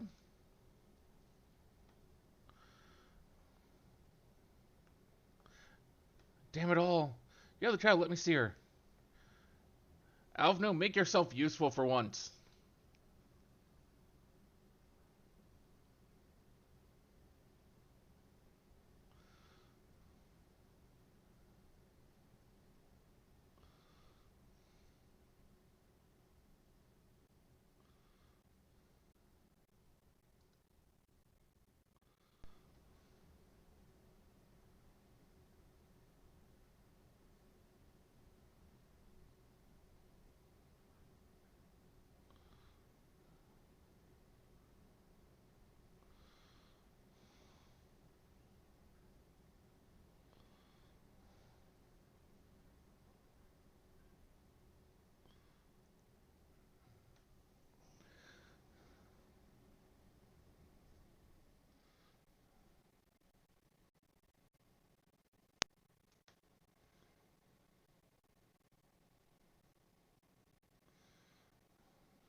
Well, I mean, Alice.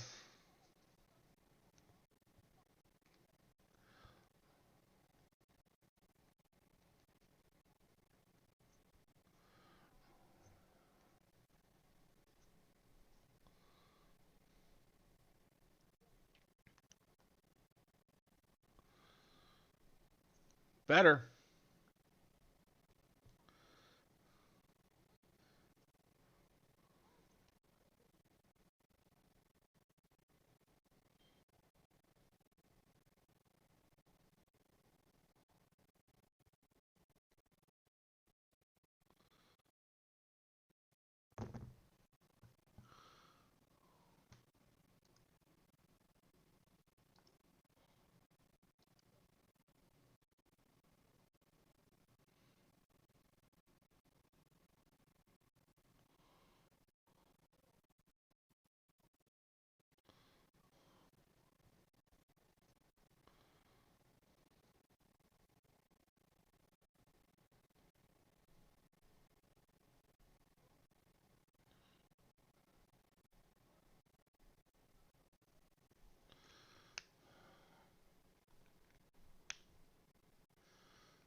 Eh.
We have done what we can. 'Tis for the villagers of Palaka to perform the funeral rites.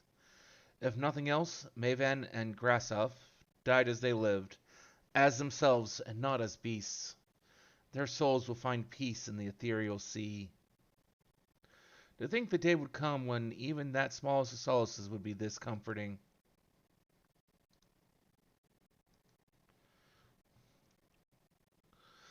Asinian stands in silence, a grim expression on his face. You are ready then? In that case, let's head to Palaka's stand. No doubt Vertra is waiting us.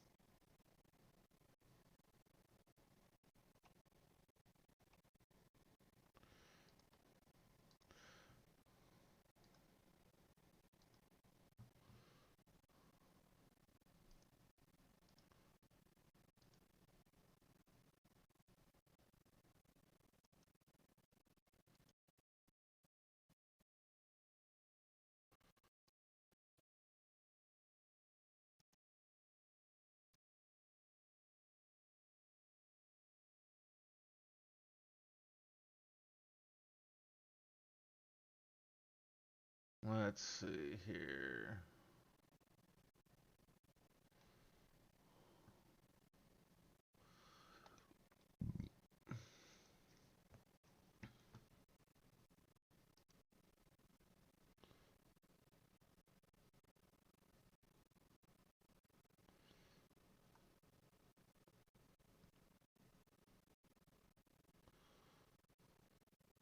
Rest easy, for all is well here. Young Matsya returned with the babe safe in his arms. Owing to a warm bed, the girl hath already begun to regain her strength. Less joyously received was word of the mother and father's fate, as well as that of their transformed neighbors. How many children of Thavnir must we lose to this calamity? Mothers and fathers, brothers and sisters, sons and daughters. Every death another void that can never be filled. We who survived them must carry the weight of their memory as we strive to regain a semblance of what we have lost. Kirasov and Maven's babe is a child of Thavnir as well. I thank you for returning her to us safe.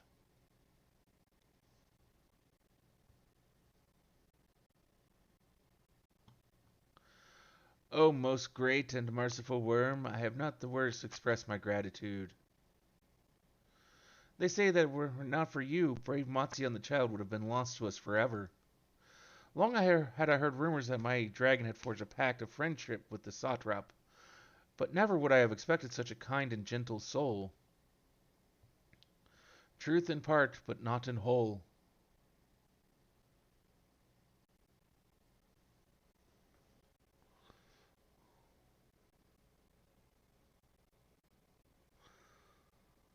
I am Vertra, and for years uncounted hath this isle served as mine abode. And I have ruled over as satrap, with Alwyn as my loyal servant.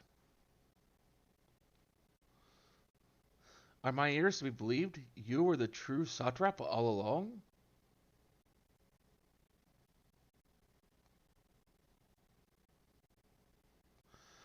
Nidhana, what are you doing here?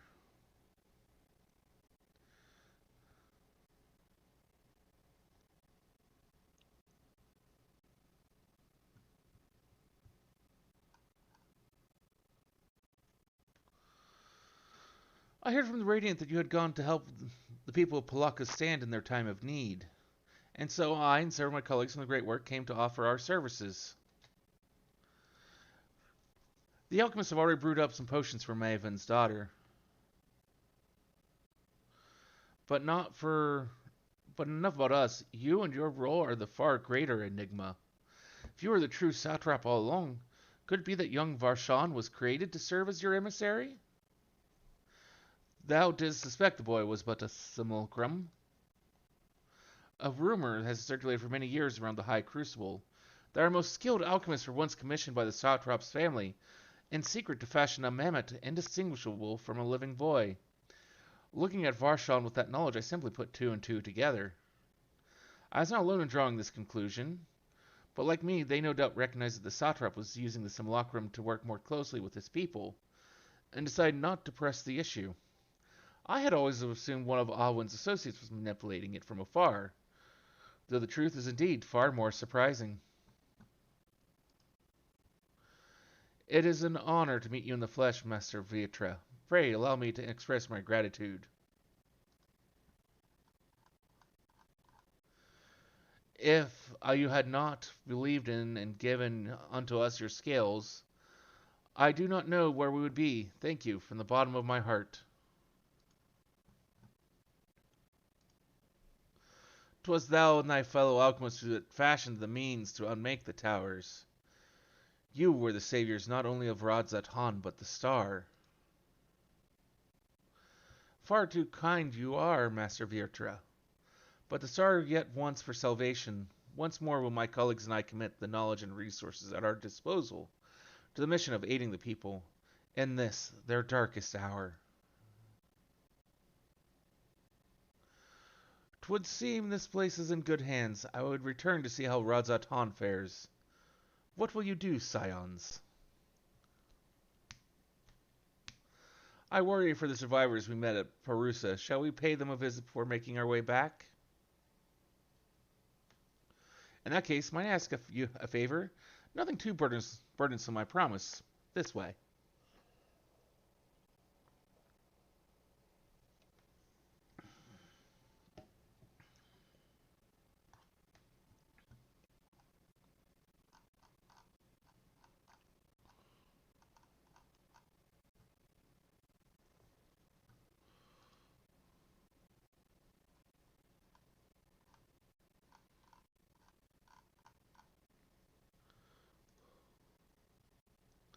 Needs to simmer just a bit longer, I'd say. In the meantime, I was hoping I might ask you a few questions. The red sky, those terrible beasts. What in the name of the sisters is happening here in Thavnair?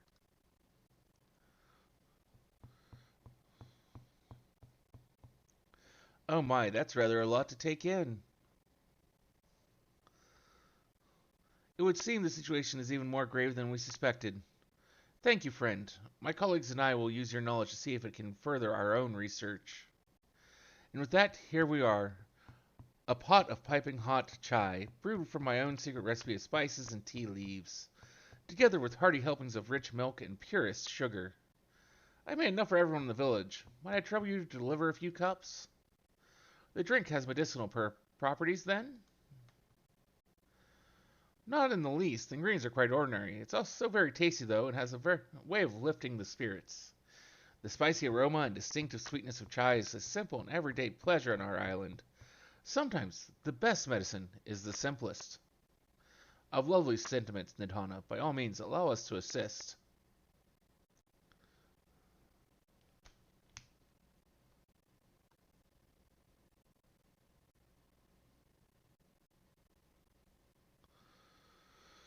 While you lot distribute hot beverages, I'll do a sweep for errant beasts to slay. A far less arduous task, no doubt. When you've finished, look for me at the wakeful Torona.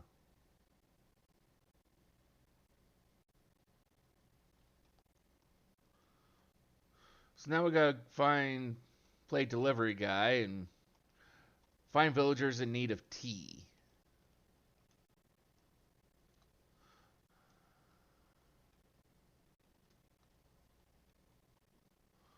Okay.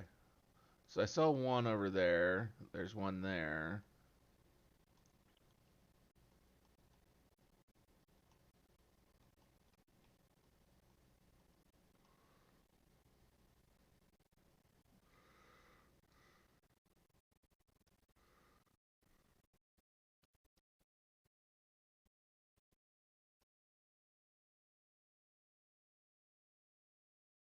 Wait, I know you. You're the one who saved us from the beast back at the temple.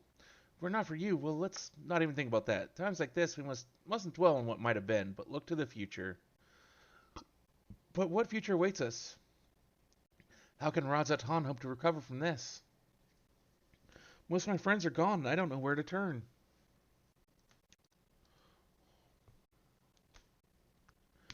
Sometimes it's better to just sit back and just try to enjoy the moment. Cup of chai, well, if you insist. Ah, that aroma has a way of clearing the mind. Come to think of it, we've faced our fair share of trials in the past as well. And no matter how hard the times, we've always come together as a people united. One day at a time, one step at a time. For that is all of any of us can do. Yes, back to work, once I finish this cup. Thank you. It's always nice to sit down and have a good cup of coffee or tea, whichever you prefer.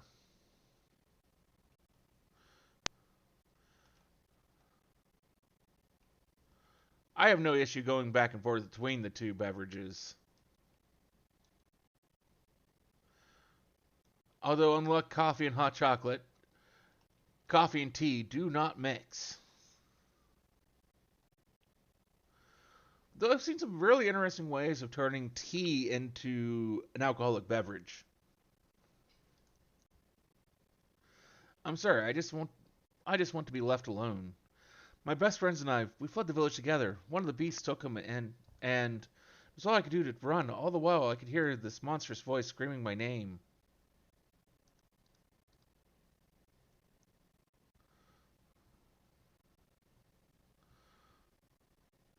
This is for me? Ah, we used to drink the chai together often, shared stories over steaming cups after a hard day's work. Thank you, friend. The pain may never pass, but I must press on all the same. For his memory, and for we who must remember.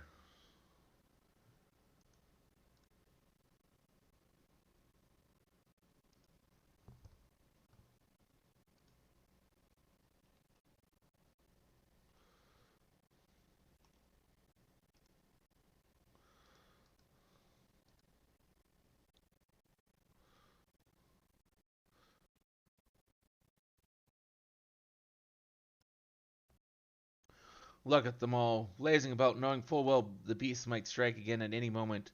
Do they not realize their lives are in danger? Well, I for one intend to survive. I'm too young to die. Yes, I'll leave this island behind if I must. But where would I go? Is anywhere safe these days? Here, just sit down, relax, have a cup of tea. You'll feel better. A cup of chai. Can't you see I have more important things to worry about? No, no, you're right. It is precisely in times like these we must strive to remain calm and steady. I do believe I'll visit the elder and see what needs to be done. If there's any way I can aid my village and my friends, I will do it.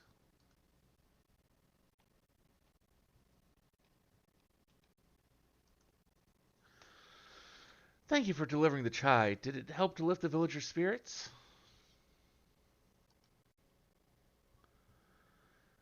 That is heartening to hear indeed. The final days show no signs of abating, but that is all the more reason that we must try to keep our composure. Our lives have been forever changed. The people who we have lost will never return to us. These tragedies will long weigh on our hearts. But we have the capacity to live with our suffering, to carry the agony till we too join the fallen in death. It is not a surrender, but a recognition, for it is only in acceptance that we find the strength to move forward.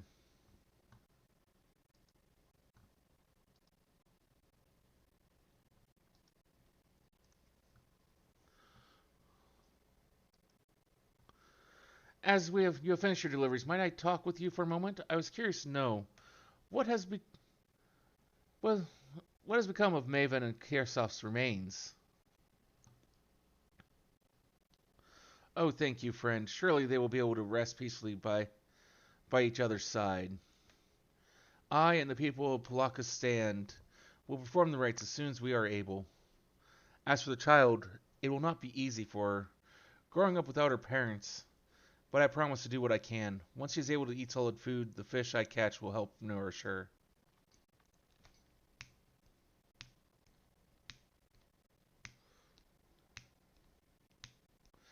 Well, we finished delivering the chai. I do believe everyone has a piping hot cup. I can almost believe there's a magic at work, how their attention fades with every sip. Let's pray that Palaka's stand has seen the last of those transformations, at least for now. They are still at risk, as every village in Stavnir like as not. So I trust we can leave this place in the care of our friends from the Radiant and the High Crucible. Shall we return to Radzatan? By all means, do not let us keep you further. There are so many who have need of your wisdom and strength to deliver them from this terrible calamity. And I will do what I can as well. I will bring rations and supplies from Akyali. We have plenty to spare. Then let us find Estinian and be on our way. Where did he wander off to again? The wakeful Torona, near the bridge at Turazatan, as I recall. Very well, then.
Avner told me everything. Full glad am I to hear the people are safe.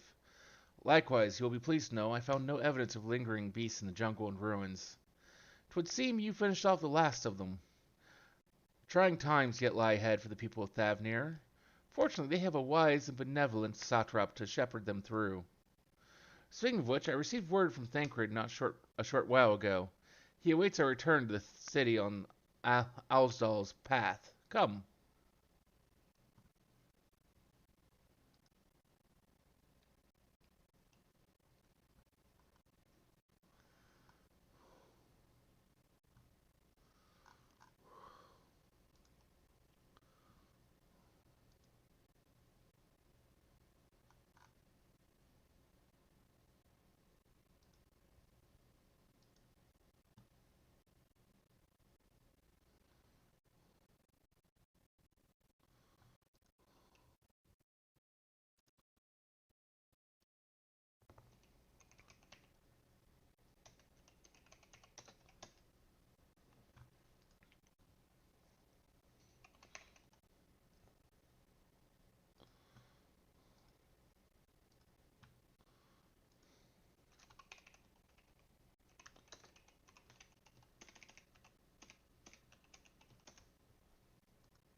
It is good to see you safe. Given the skies, it is all too easy to fear the worst. I am pleased to report that we've succeeded in quelling the threat here in the city. The beasts have all been felled, and the citizens are safe for now. I've also heard from the Radiant that an important proclamation we made in the city square. Though they said no more than that, might you have any idea what this is about?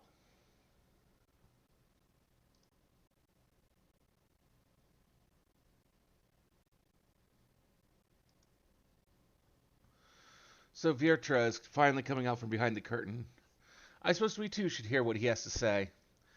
McDuda then, but before that, it would appear that the word of the assembly has not reached all the citizens. If anyone along the way seems unaware, we'd best enlighten them.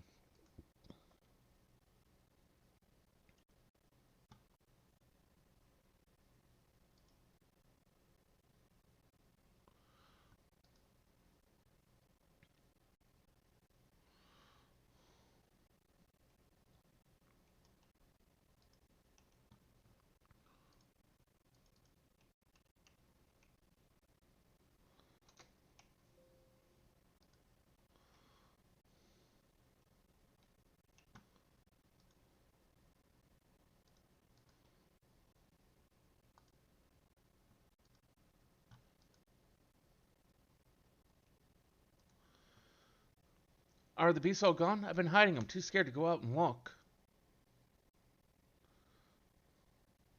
Oh, that's a relief. I thought one of those beasts was going to eat me. I wonder where Varshan is. He's the slowest runner. I hope he got away. He could be with the other people from the palace. Maybe I'll see him in the square.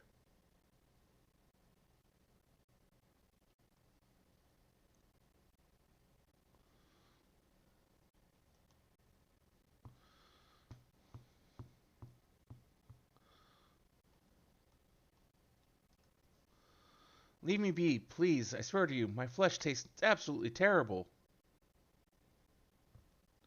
Oh gods, what are you doing scaring me like that? If we're not quiet, the beasts will find us. Ah, they're dealt with. The square, you say? But that's where the satrap was killed. With my very eyes, I saw him crushed in that creature's maw. So many lives lost. Such terrible carnage. And you say there's someone else who would lead Razat Han instead? Whoever they are, if they say anything to sully the memory of our beloved satrap, I'll make them regret it.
It's all we can do.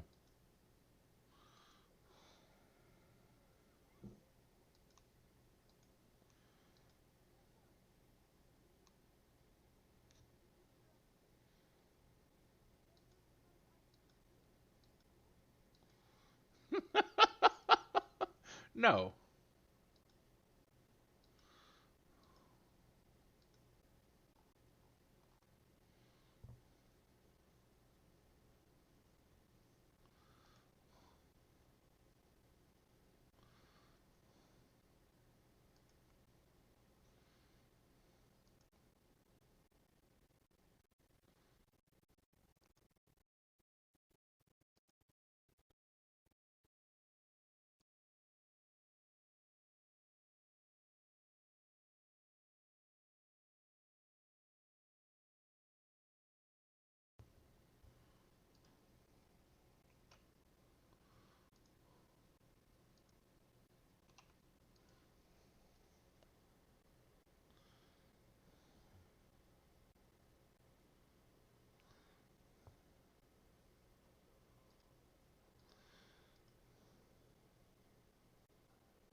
I certainly hope so.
Right there.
Noble endeavor.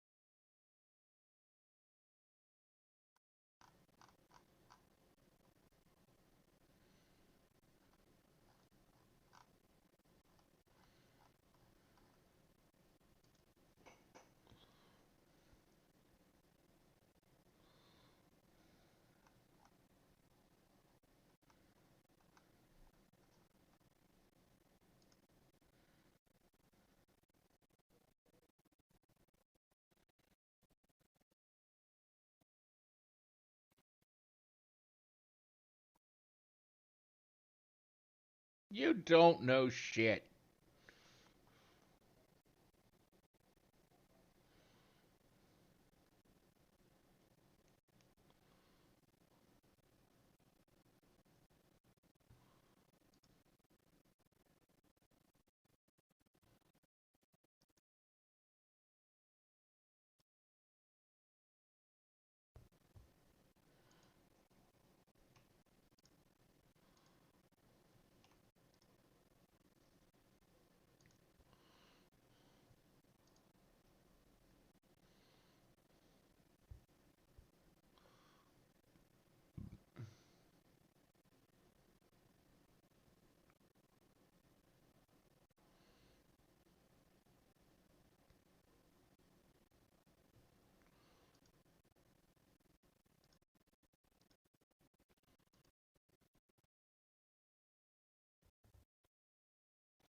Yeah, we didn't get a chance to go anywhere.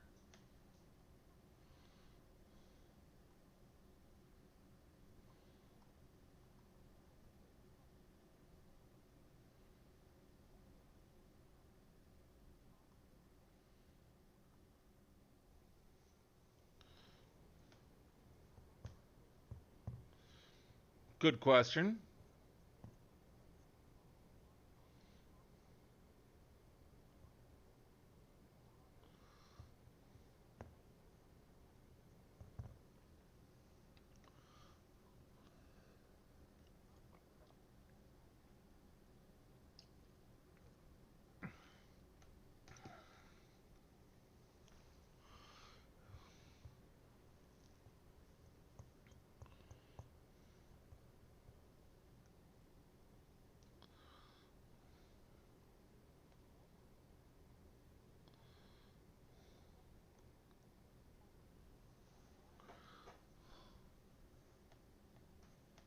Makes sense.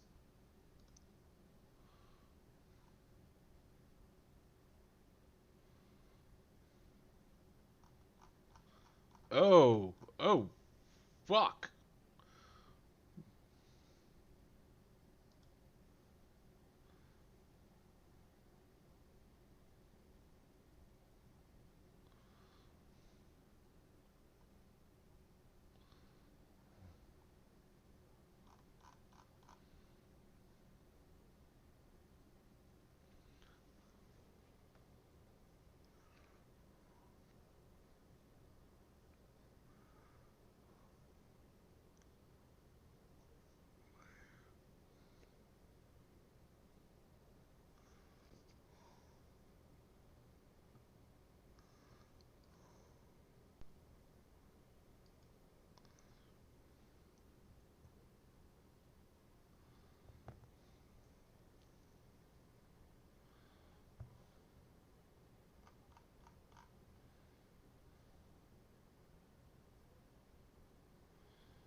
Just a moment here.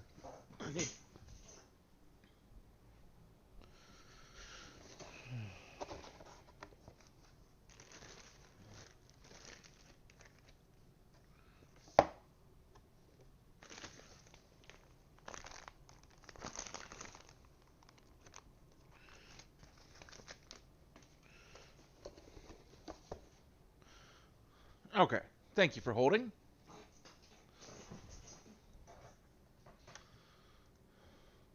As far as we have come, and after all the horrors we've seen, there's still so much we do not know about the final days.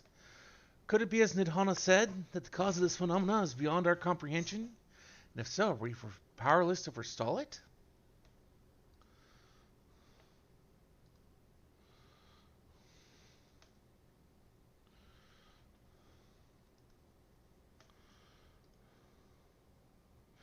Greetings, honored scions of the Seventh Dawn. I have a message from His Excellency, the Satrap. Brave scions, you have my gratitude for aiding my people in this most trying of times. Alas, matters here in Megaduta prevent me from meeting you all in person. As a token of mine appreciation, I've arranged for a feast to be held in your honor. May it nourish you in preparation for the trials ahead. Such are the words of Master Vietra. The feast he speaks of awaits you at Mirdra's Main. Pray make your way there whenever your business here is done. We thank you for your kindness indeed. I was hoping we might find a place to discuss our next course of action. That seems an ideal venue. On to you, there is someone who we had hoped to introduce to you in particular. When I'm loath to detain you further, might you spare a moment of your time? A personal invitation, knowing full well your services are in the highest demand right now? This must be important. Worry not, we'll save some food for you, so take all the time you need.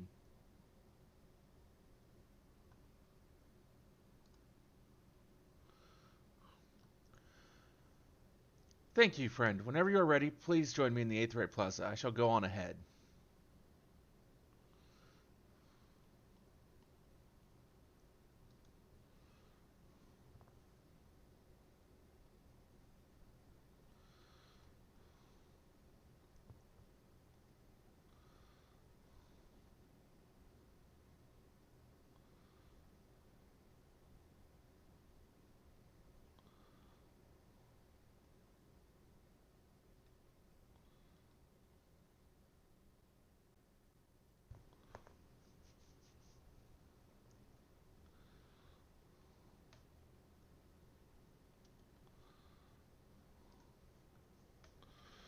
Access to the Aetheryte, you see, there has been restricted to a select few ever since the tower first appeared.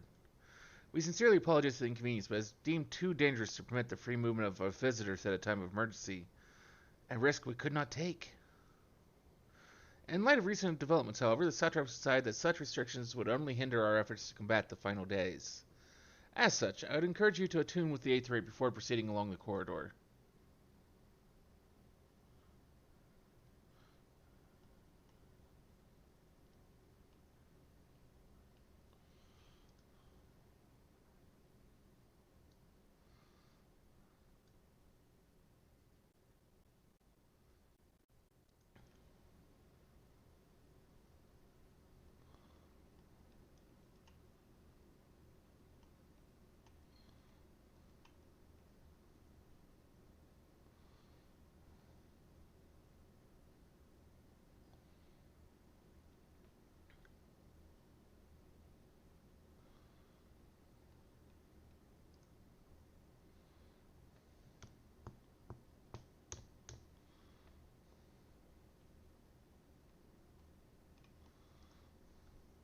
Ah, you must be wondering what this place is.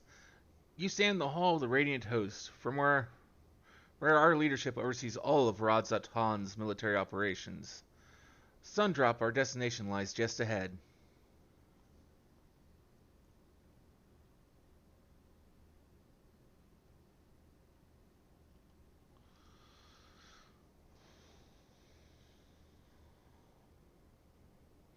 Welcome to Sundrop. Without further ado, allow me to introduce you to...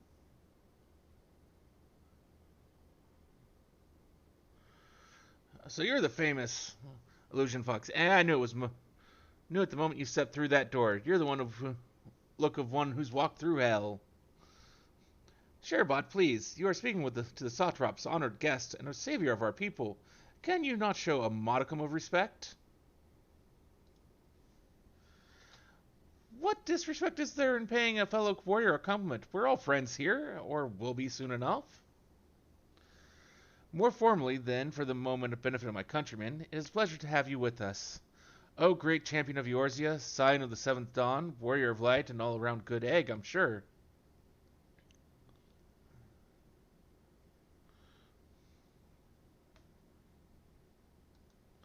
Talk of egg reminds me I'm late for dinner.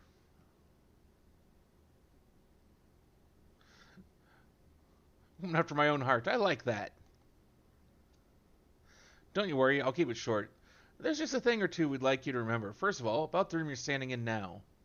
Radzat Han welcomes delegates from other lands to oversee trade and diplomatic dealings. Then there are military matters to discuss, which is why all these officers are stationed here in Sundrop. I imagine you're more than familiar with each of the nations that they represent, yes? We've got representatives from Doma,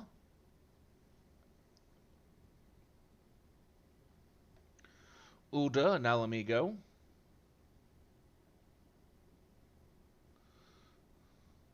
Limsa Lamensa,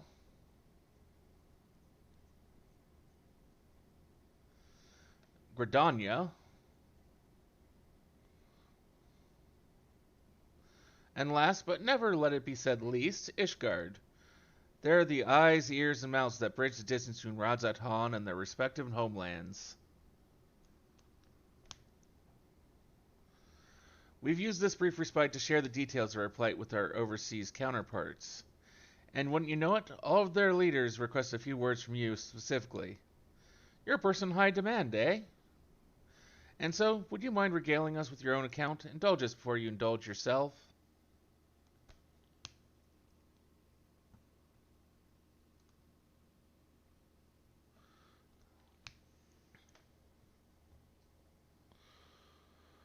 Thank you for the report. The conditions under which men are turned to beasts, the etheric anomalies you have observed, you have given us much to consider. It is concerning that the first transformation apparently occurred before the skies turned red. 'Tis contrary to what one would expect. Thankfully, the information you conveyed to Lucia upon your return from the moon has already proved invaluable. As soon as reports of calamity here in Stavnir reached the Grand Company of Eorzea and our far eastern allies, our leaders knew at once that the final days were indeed upon us, and they began taking steps to assess the extent of the phenomenon's spread. Our agents were able to confirm that for the time being, the skies burn only over the Bounty, including this island and Corvus. Alas, that is of little comfort. Aye, well, throughout the Allied lands, there have been reports of people transforming into hideous beasts. From what little we have learned, these incidents are similar in nature to that involving the merchant Kauzal. As was the case here, the victims underwent the change prior to the heavens being set to blaze. And so while the burning skies have yet to manifest beyond the Bounty, the transformations do not appear to be the subject to any similar restrictions. If anyone anywhere overcome by despair can turn, then nowhere is safe. That's about the size of it. Speaking of which, we ought to give these creatures a name, don't you think? Here at Radzat Han, we've taken to calling the first to change, which tend to be the biggest, blasphemies. A fitting name as any, to ensure clarity in future communications, we shall urge our comrades to adopt this terminology. Our leaders are taking measures to deal with the threat, to the best of our abilities.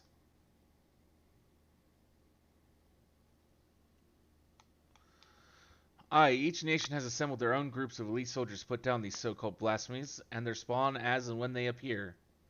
At the same time, they are doing all in their power to put the people's minds at ease and prevent panic and fear from spreading. That said, brave souls with the strength and fortitude to fell these terrible fiends are not easily found. Just so, and it is for that very reason that we turn to you. Pray lend us your strength and help us to slay the blasphemies that plague our homelands.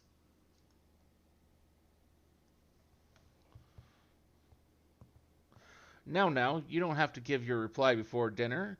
I should also mention that each blasphemy seems to possess wildly different characteristics.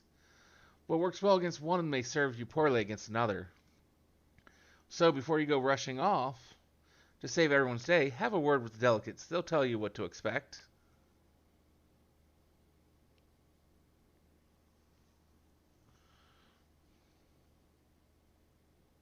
And with that, I do believe our friend here has a feast to attend. Spare a thought for us while you're tucking into all that fine cuisine, eh?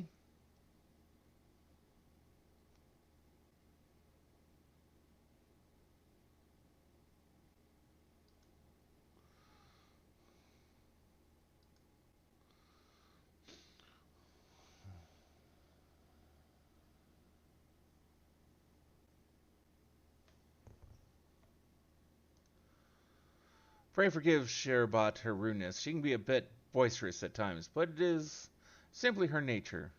Anyway, my apologies for keeping you from your hard-earned rest.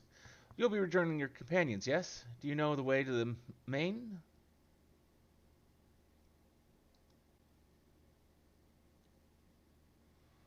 Glad to hear you're becoming familiar with our fair city. You'll be pleased to hear that all drinks are on the house, so order whatever suits your fancy. And with that, I must return to my post. On behalf of all the Radiant hosts, I thank you and your friends once more for lending your strength and courage to Radzat Han in our time of need.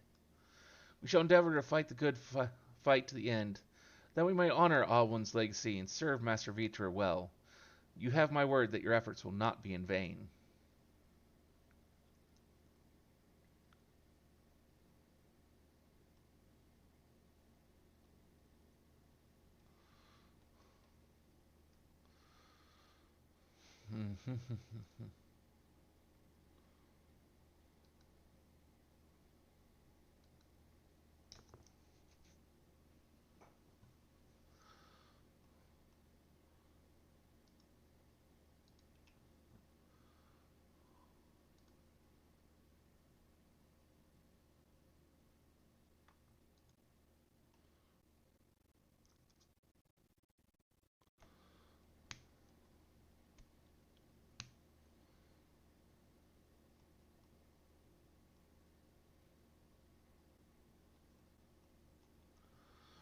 It's not bad and forgot to attune to this Aetherate, or Ethernet shard.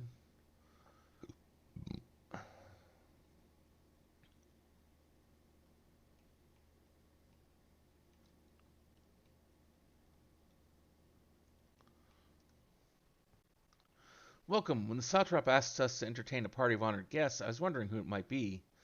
This is a lovely surprise, to say the least. By the way, I heard all about Kozul from your friend Vrahatia. I understand there was nothing that could be done, but I was heartened to hear he meant us no harm. I cannot thank you enough for dispatching the beasts. As the smallest token of our thanks, your food and drink tonight are Raid's treat. Speaking of which, shall I start you off with? Yeah, we'll start out with the drinking. Finest spirits you got. As you wish, pray join your friends, and I will bring you your drink.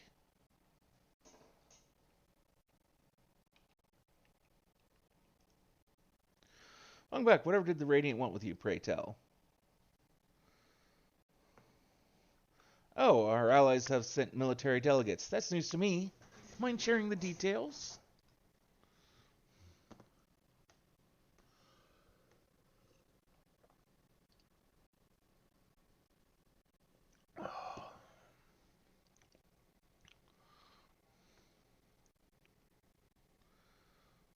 Yep, pretty much.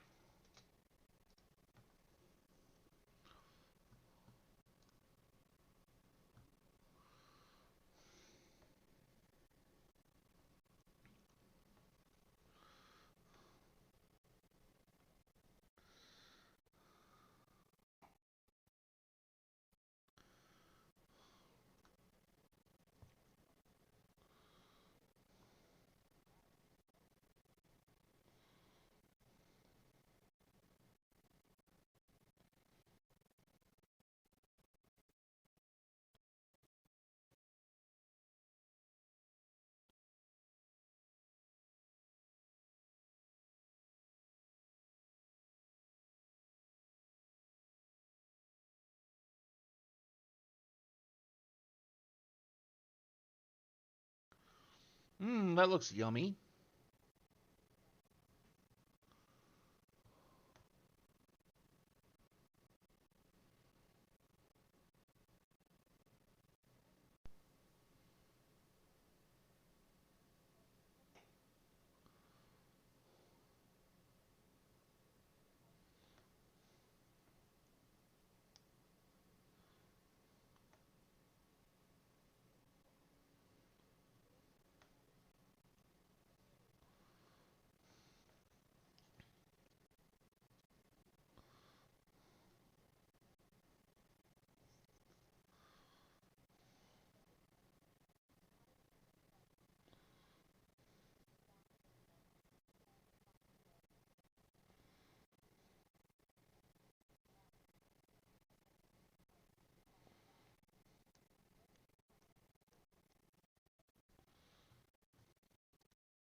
Go to.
It's worth a try.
So we gotta go back to the first. Now then, is there anything we've forgotten to mention? Are your arms and armor in good order? No, probably not.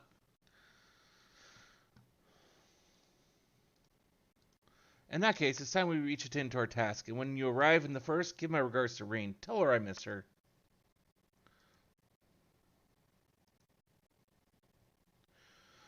Rahatia has something he wishes to give you. Take this, my spirit vessel.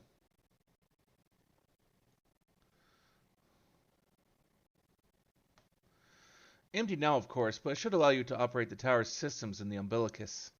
If even the smallest fragment of Litibus's essence remains, it should be possible to locate it. As for access to the umbilicus, pray seek out Lena for assistance. Chances are she still stands watch at the ascensor gate. Should she or anyone else ask after me, tell them I am living my life to the fullest, that I am happy, hardships and all. Well, we had best be on our respective ways. God's willing, we will see each other again ere long.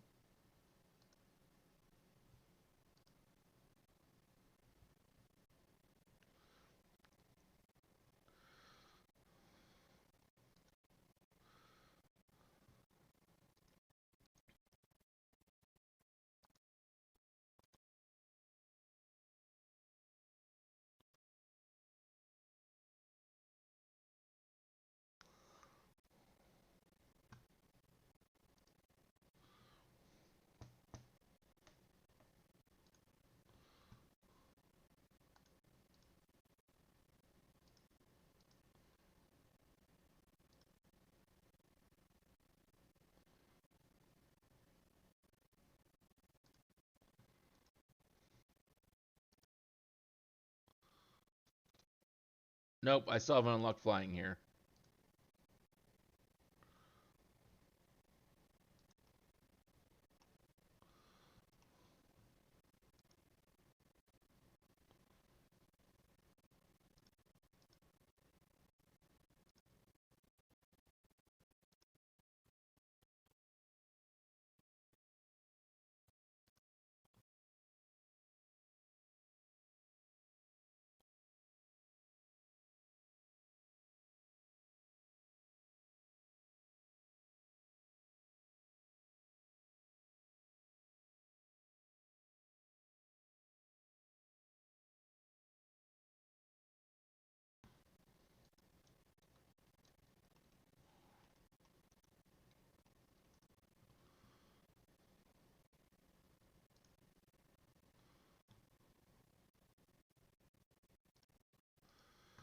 Ah, you have returned.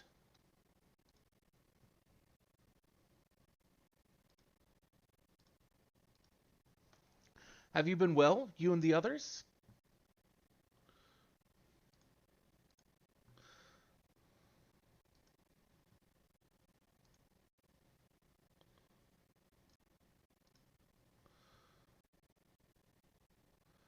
Then things are much the same for you as they were here. My lord is doubtless enjoying himself.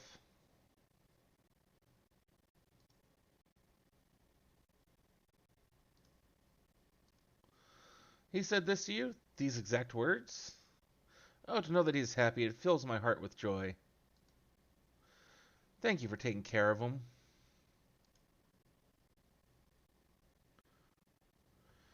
When next you see him, please tell him not to overexert himself, futile as a request though it is.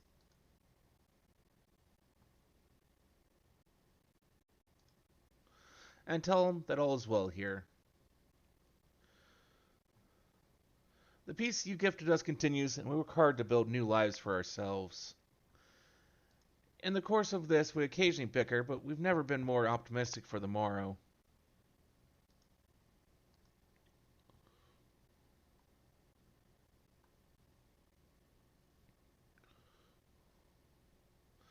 If I had to mention one dilemma, it would be the question of our governance. Even as we speak, debate rages on over how we should run the city in the Exarch's absence.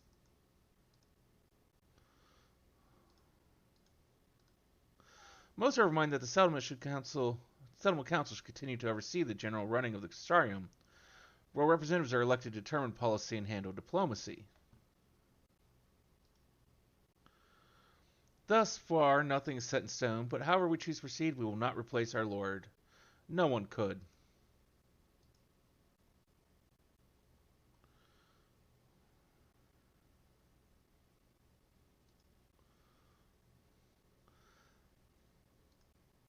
Have we recently observed any unusual phenomena? No, I cannot say there have been. Curious that you should ask me this question, though.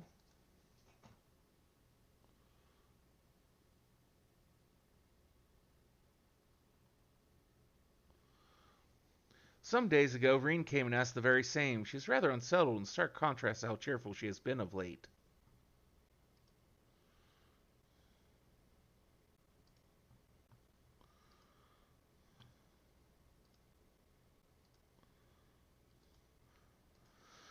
Reen has been dedicating herself to the restoration of the empty, you see.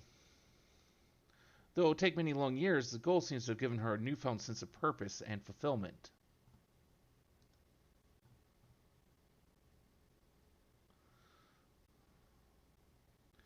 So, when I saw her in a state of such worry, I couldn't help but feel worried in turn, especially since she wouldn't tell me what troubled her. I dare say she'd be more willing to confide in you. May I ask you to broach the subject with her?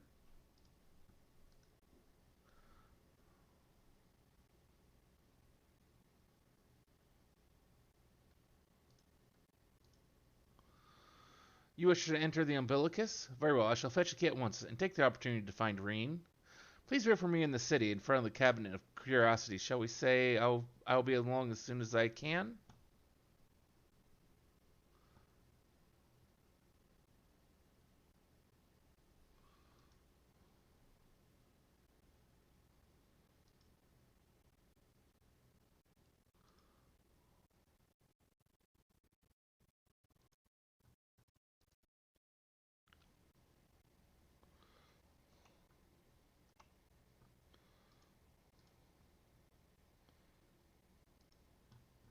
Teleport to the Crystarium here.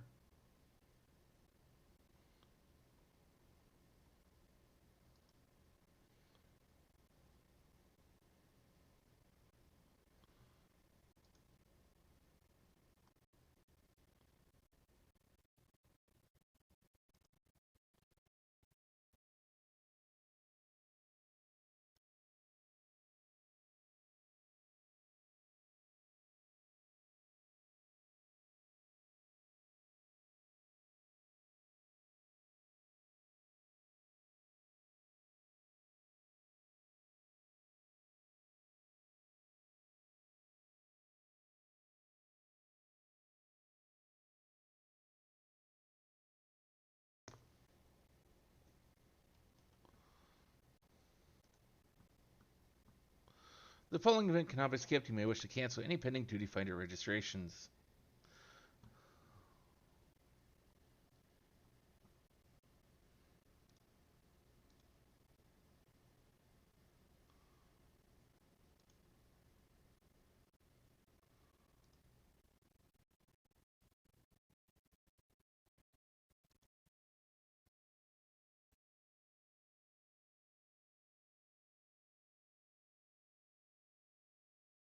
Do my old eyes deceive? Is that truly illusion?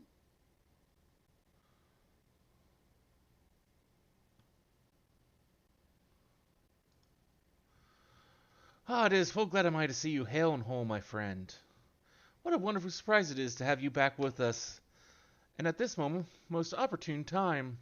In case you haven't heard, we are planning to produce a tome chronicling events from the Flood to the Knight's Return. For this end project, we intend to draw upon records kept by the world's peoples. Historical and contemporary first-hand accounts will be the centerpiece of the tome, but yours will be the one to crown them all.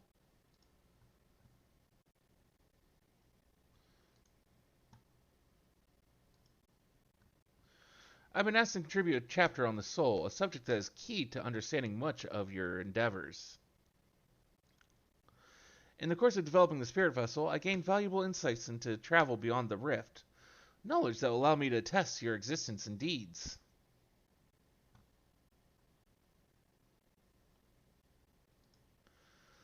There's no end to the questions I would ask you, but if you could indulge me just one for now. In your quest to restore the night, you faced many formidable foes. Among them, who offered you the greatest struggle?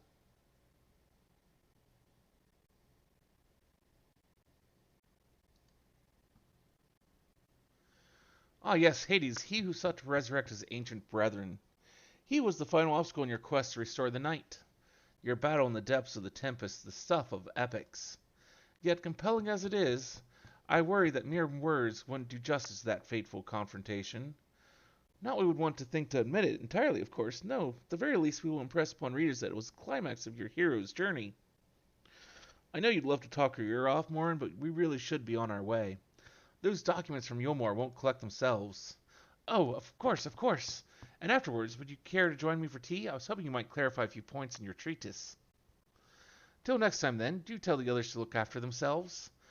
Our overzealous friend in particular, remind him not to overexert himself again and again till his ears fall off. That's what it takes for him to take it to heart.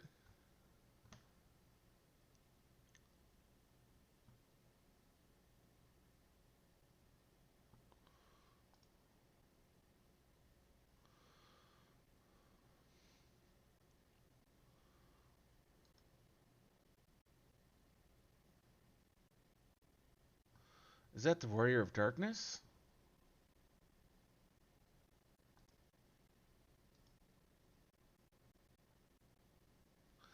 It is. It's really her. What are you doing here?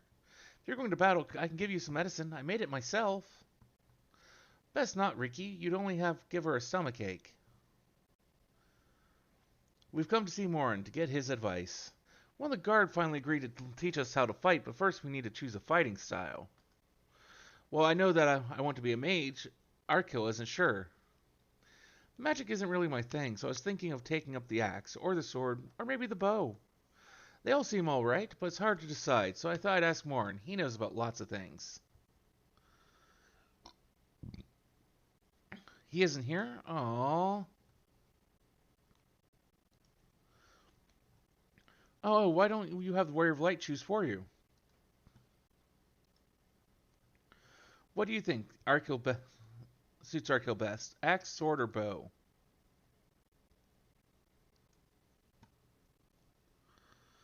The sword. If you took up the sword, you could be just like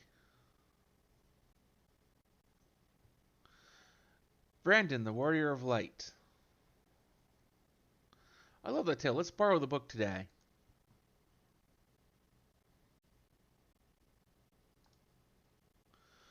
It's really popular, though. I hope it's still there. Thanks for helping me decide Warrior of Darkness. I'll start with that style, maybe try something else later on. When I get really strong, I hope to have a bout with you.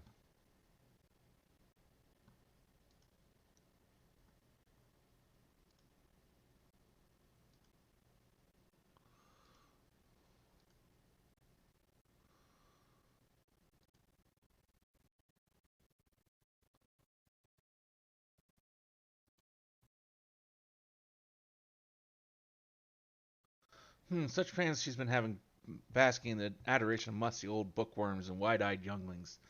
But did she spare a thought for me? Of course not.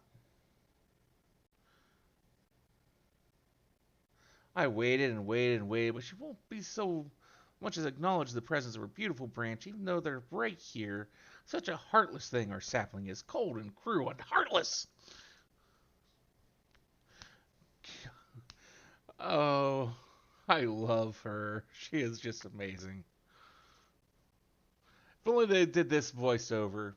If you truly missed me, you should have cried for me at the top of your lungs the instant you arrived. To make up for it, you will call with twice the passion next time. Though for there to be next time, you've some few struggles to overcome. So, my adorable sapling, the world is on the verge of destruction, is it? See, I don't get this. Because they made a point in Shadowbringers to mention that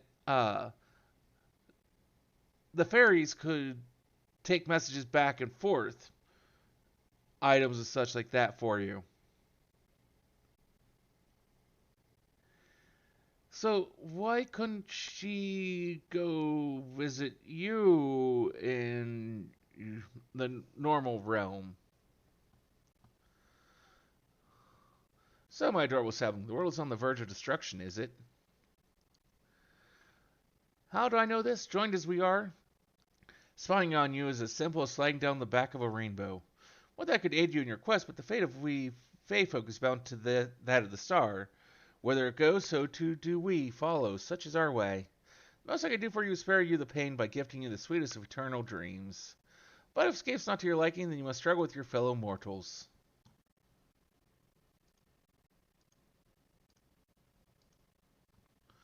Ah, but here are the ones you are waiting for. I wonder what manner of conclusion awaits you at Tale's End.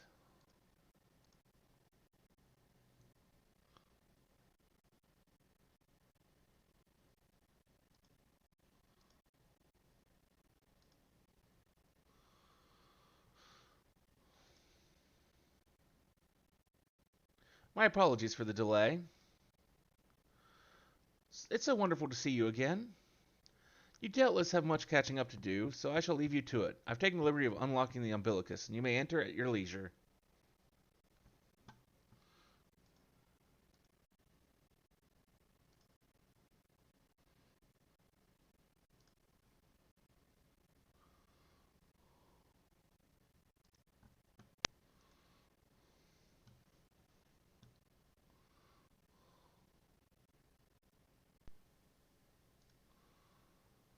I'm relieved to hear that everyone is well. I've had this feeling like a pit in my stomach. I was afraid that something might have happened. Maybe I'm overthinking things, but it's just that I'm the Oracle of Light, but I've never spoken with Heidelin, never once heard her call. Even so, I've always had this feeling deep inside me, a connection to something immense. These past few days, though, that connection has wavered, as if that immense something was distant, then close, then distant again. And then the other night, I was jolted awake by the feeling had been completely severed. Wanting some fresh air, I went to open the window, and to my horror, the sky was ablaze, like during the star shower. But then I blinked and everything was normal. The next day, no one said a thing. No one else had seen what I had seen.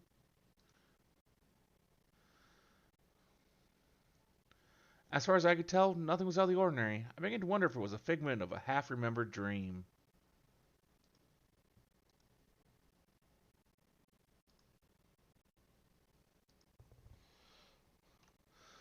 What are you not telling me?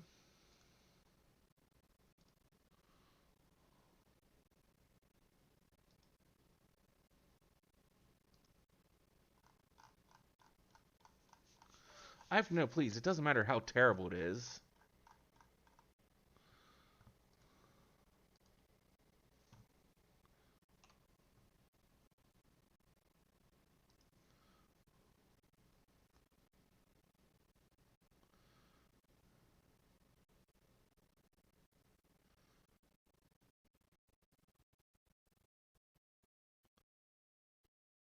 It wasn't my imagination then. The doom we witnessed in Almarat has come again.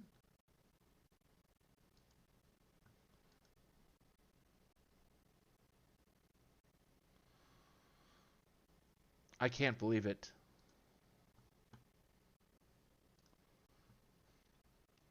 Like I told you before, all is well here in the first. So don't worry about us, please. Look only to the threat before you. We're fine right now, and even if we weren't, we've learned how to survive. Should the final days reach us here as well, you may be assured we won't go quietly. No, we'll hold on to until we can find a way to save all our worlds. So long as you continue your fight, so too will we, united in purpose beneath a blazing sky.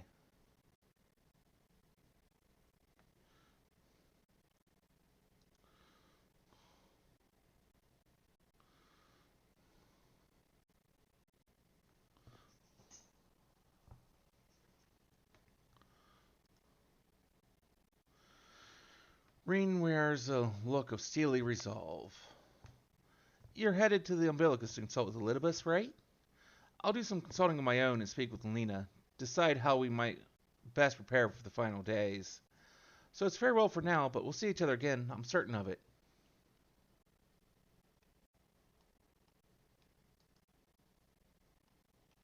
Wait, why am I doing this? There's faster ways of getting there.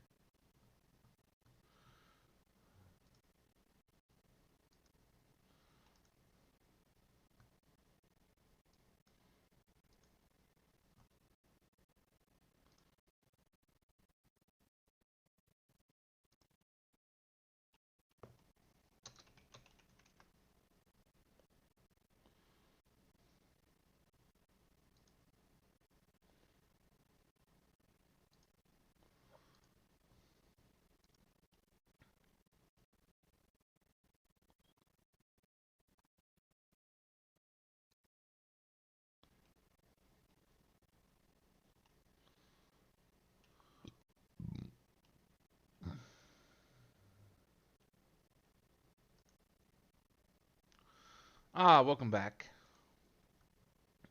The captain told me all. Give the word, and I'll show you to the ocular.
How the fuck?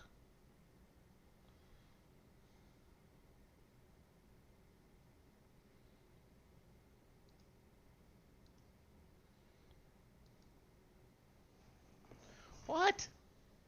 We don't do time travel nonsense.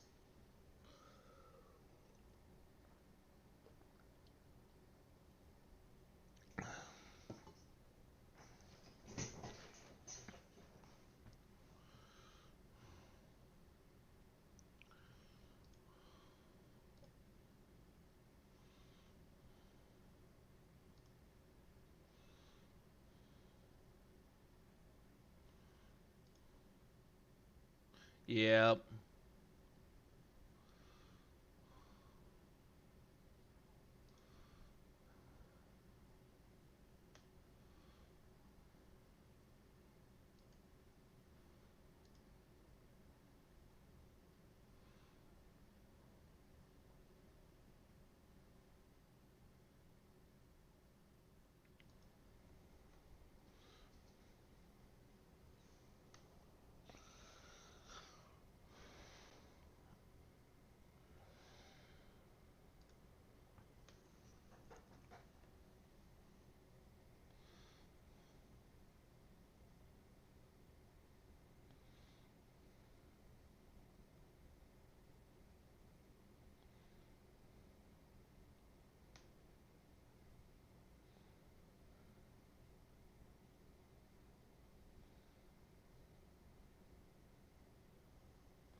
I can almost imagine the TARDIS just being right there off to the side.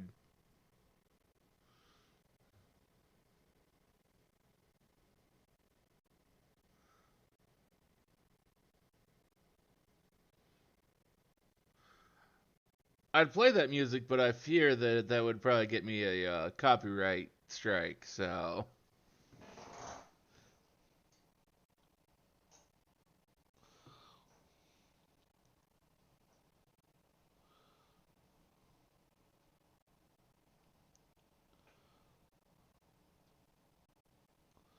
we've been sent to the past.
This is the right place, yes?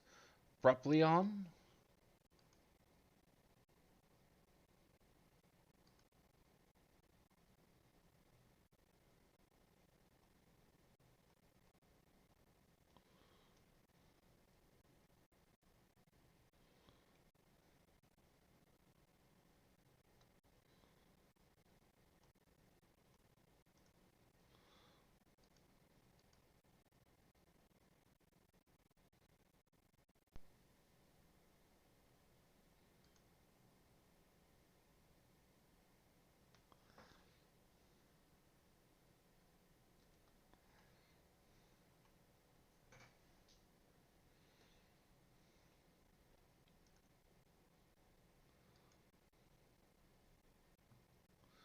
I mean, if you're not really fully phased into this, you could probably just walk right through it. Theoretically, of course.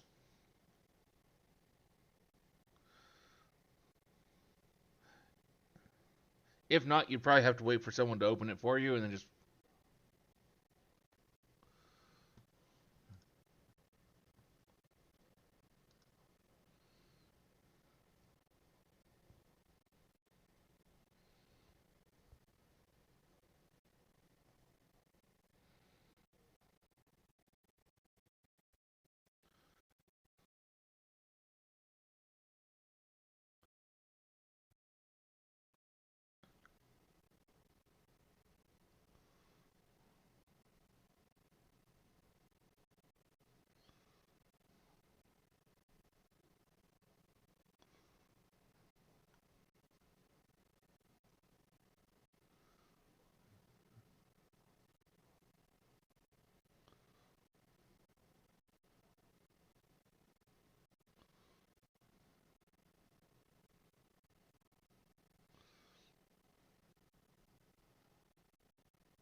Reminds me of Xehanort.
Hey, I'm not a thing.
Oh, aren't the oxalotl cute?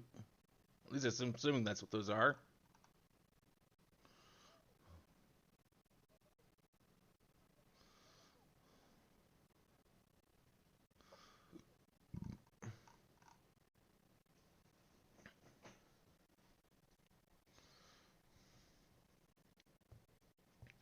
Got some more social media links that I posted down below.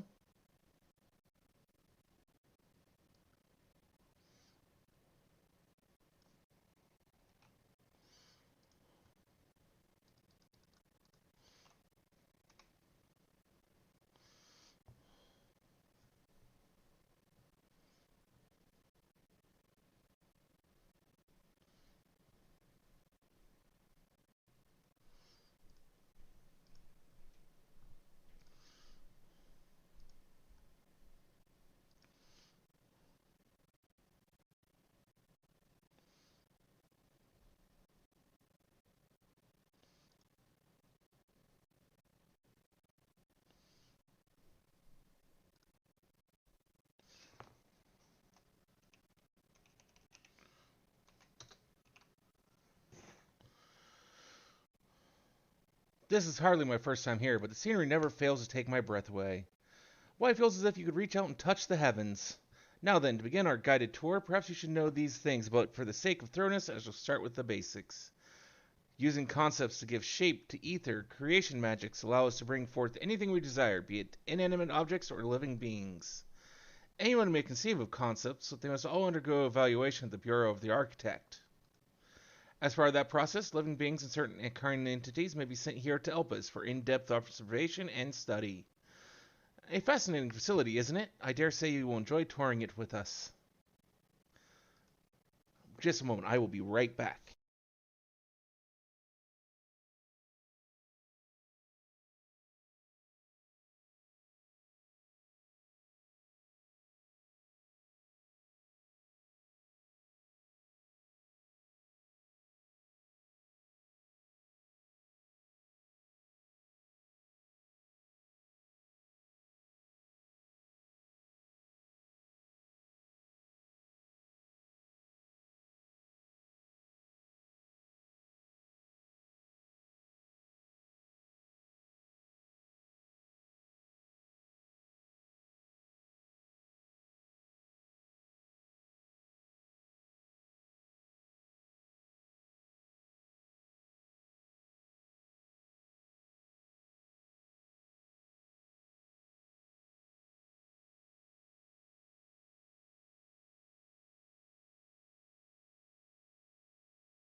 Okay, thank you for waiting. I'm back. Asclepius is looking you up and down. Now then, our friend Hermes, aside from overseeing the facility, he also conducts his own research. Chances are he will be at the main observation hub, so let us seek him out there first. Attired as you are, however, you stand out a little too much. Our dear Emmett Selk wishes to keep you a low profile for his errand, so do you know how to make a robe? The basic concept will do. No, in that case, Emmett Selk. No, your whim, your responsibility. You're getting not another thimble of ether out of me. The way he scrimps sometimes, you'd think he wasn't a nigh bottomless font of magic. Very well, I shall make the robe, but perhaps you can assist. Come, let us search for the requisite material.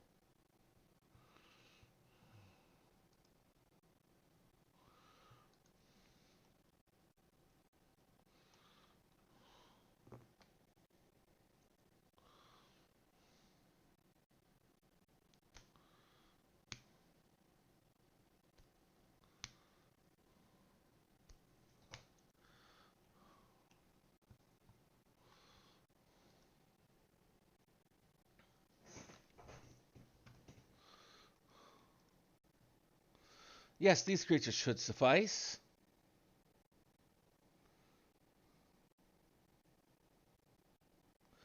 An etheric rope. I want you to use it to capture, shall we say, 2 petalodi? There are 3 species here, I believe. Any 2 different kinds should serve.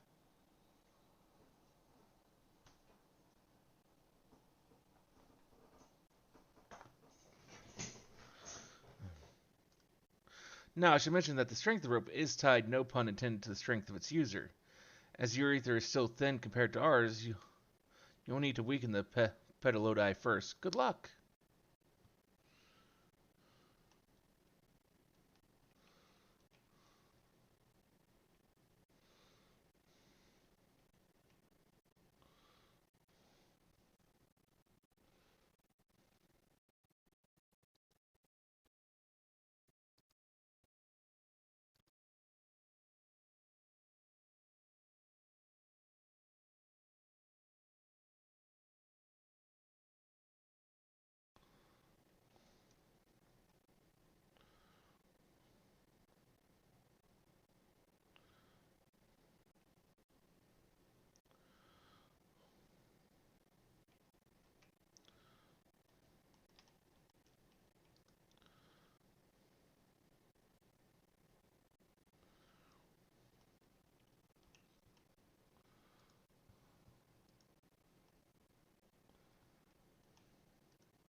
You've caught the petalodi? Come, let us see.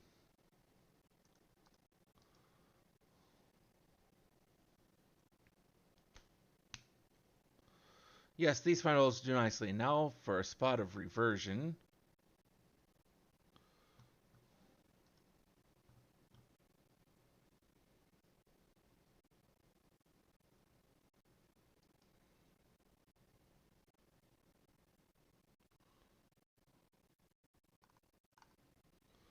It's nothing fancy, but when you're trying not to stand out, try it on for size.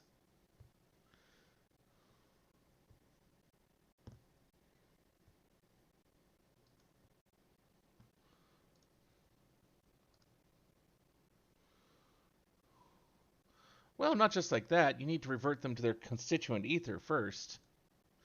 Lest you wonder why I asked for 2 species, it is due to the difference in their etheric balance. Blending them allows us to produce garb with superior etheric stability. Well and good to disguise and educate, but it won't fool anyone who can see worth a damn. Fair point, but at the very least it should spare you unwanted attention from casual observers.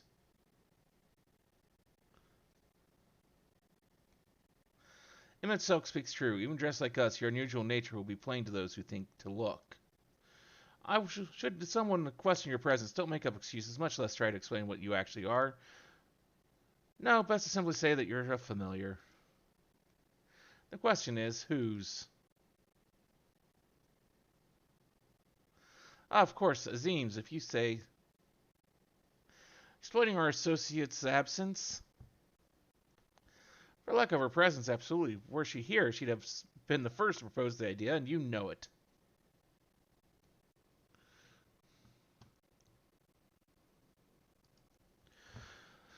With that, your story is settled. Let us continue with our errand.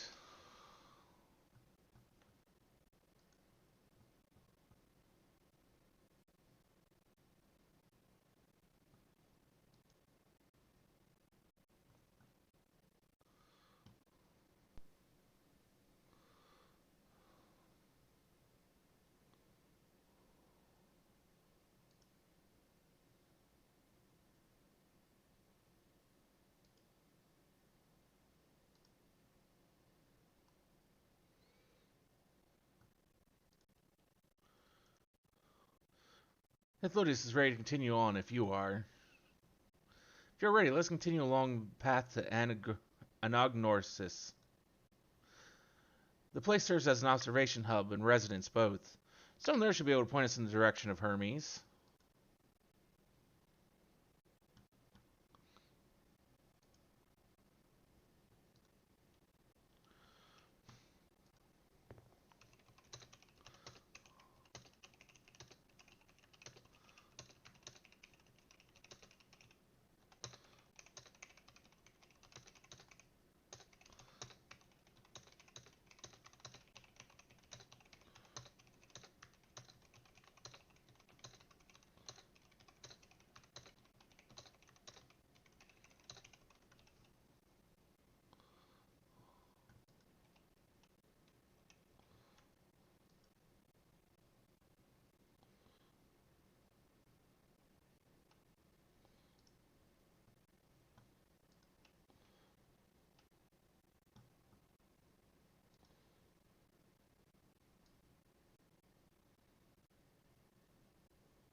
Yes, can I help you?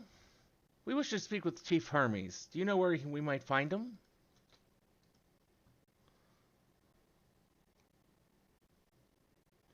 Well, now by your mask, I assume you're one of the 14. I wasn't aware there was to be a visitation.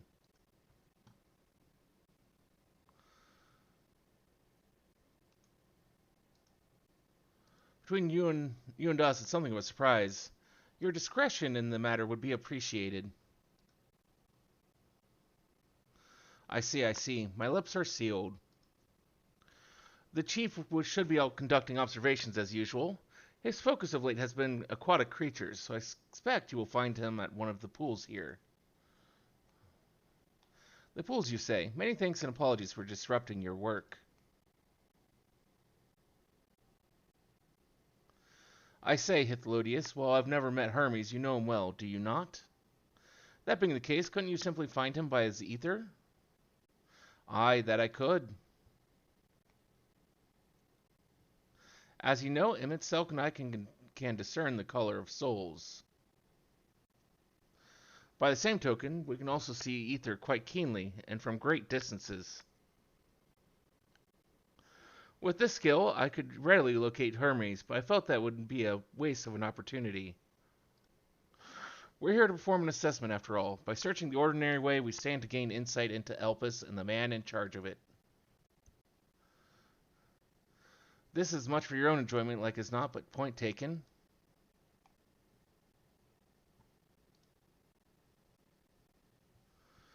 If you're to accompany us, make yourself useful and help us look for Hermes.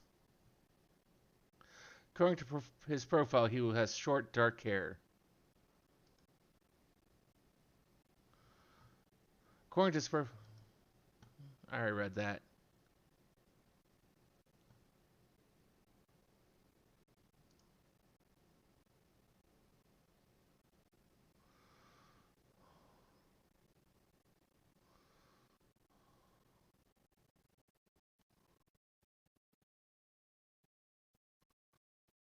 So you know, it's because we're in Elpis that we don't have our own cows up.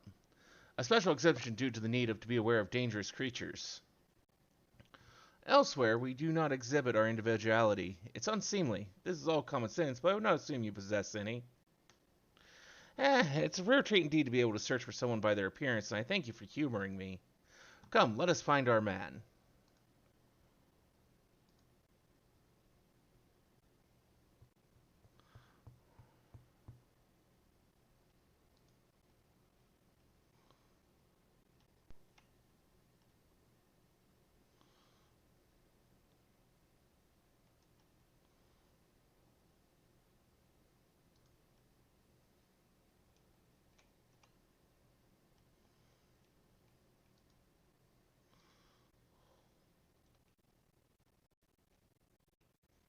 This place seems to be quite large. It's a very beautiful garden. I'll give it that.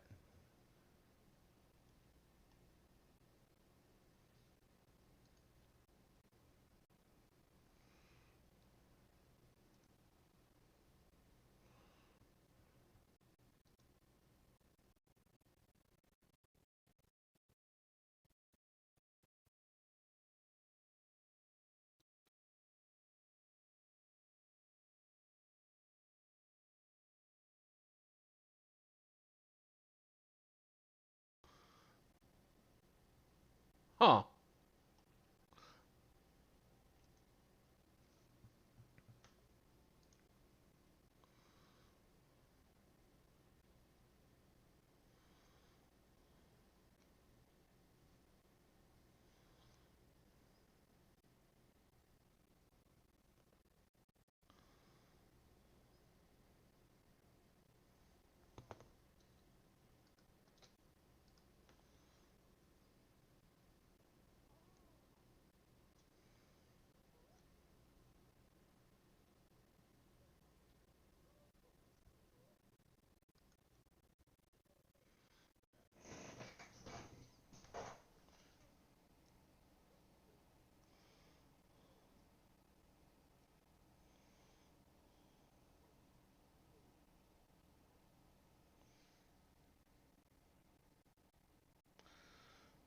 Calm down. You're a little too excited. Yeah.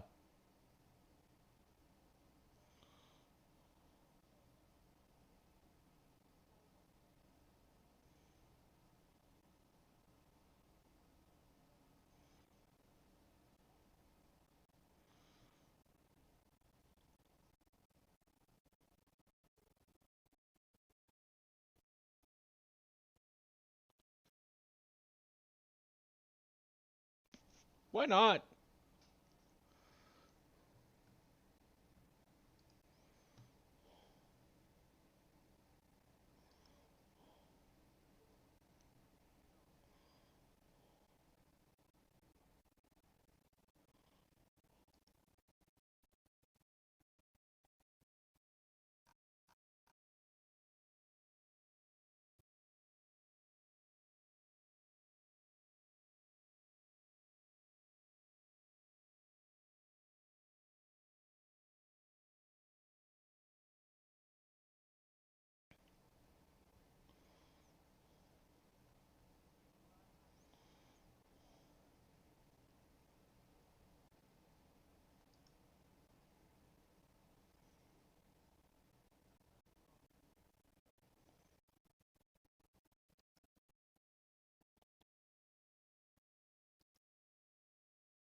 The ambystoma Hermes saw it high up on the tree.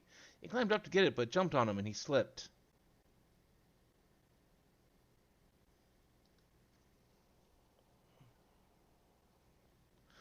No, no, I'm fine. I feel a little embarrassed. Now, for your own safety, please stand back.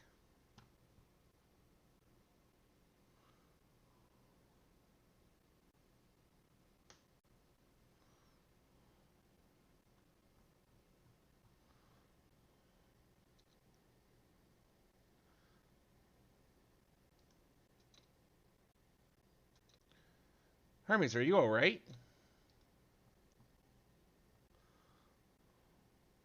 Quite alright, yes. My apologies for making you worry, Medion. Both you and,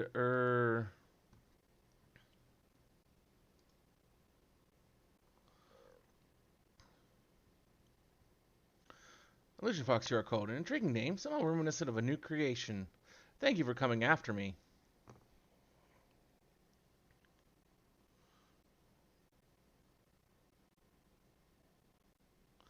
As for you, little one, you must be more careful.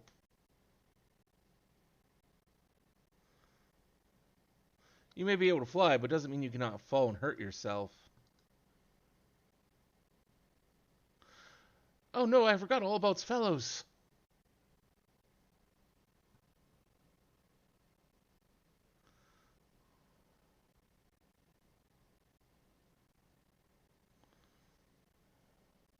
Truly, what a relief. I must thank Emmett Selk and Hythlodius when I return to them, but first, with the distractions out of the way.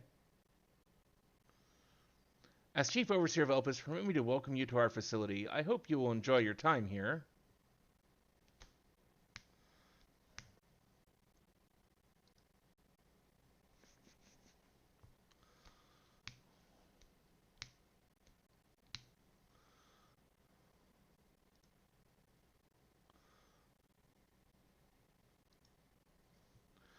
Well, we mustn't keep the others waiting. Let's return to Anagnorisis.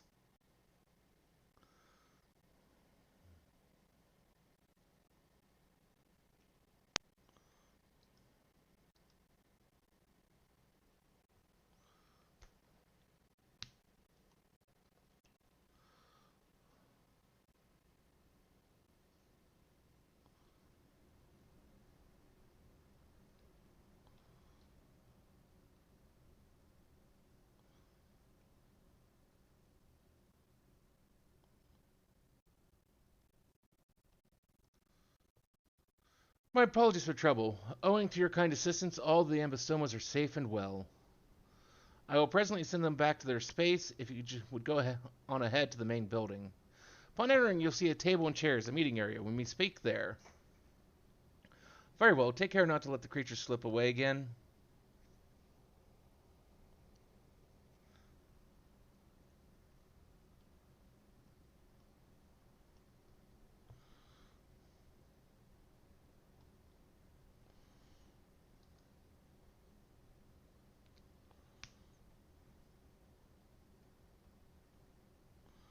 I did attune to the ether, yes? I did.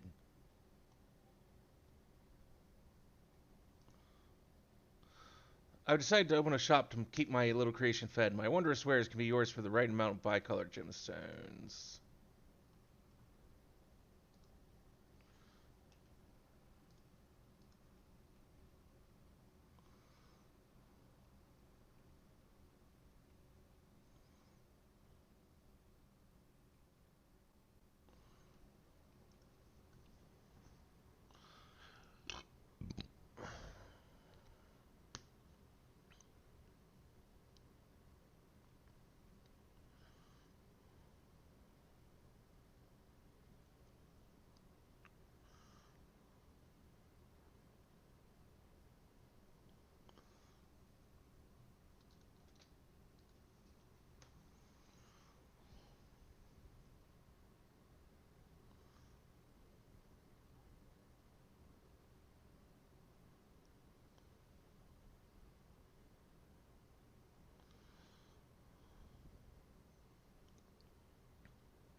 I'm sorry, I didn't want.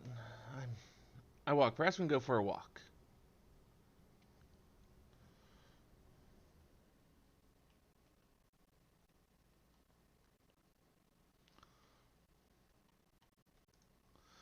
Hermes gets sad when he thinks about death.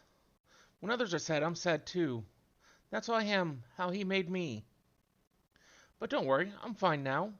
So, why did you come here? You want to learn about Elpis and Hermes? Oh, teach you. I can teach you. We could take turns. I tell you something, then you tell me something.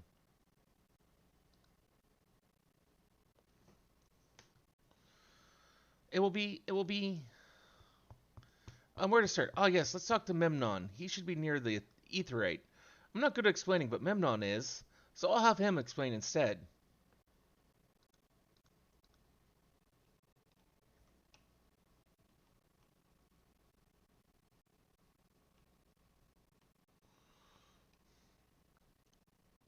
Memnon's kind of cool. Or not Memnon, Medion.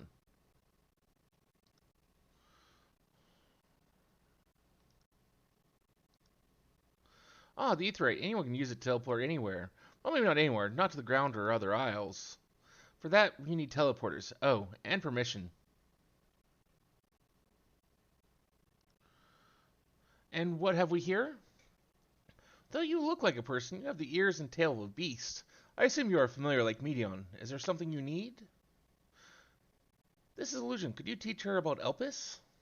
Ah, newly arrived familiar, is she? Very well. I should be glad to introduce our fair facility to her.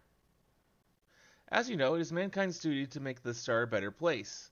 As part of this duty, we employ creation magics to bring forth new life. However, we cannot simply release our works into the world, for it would lead to chaos. No, any and all life forms must undergo extensive testing to determine their fitness to exist. Testing which is conducted here in Elpis. Every candidate is subjected to rigorous study, in which we identify their properties, surmise what habitats might be suitable, and speculate as to the effects they may have on the environment and other species. Should it be judged a beneficial addition to the star, it will be allowed to take its place in the world. The two of you two were created with the hope of making the star a better place. So heed your masters well and be good. Do you hear? We will, Memnon, we will. Thanks for the lesson. You had a turn, now I get a turn. Where did you come from?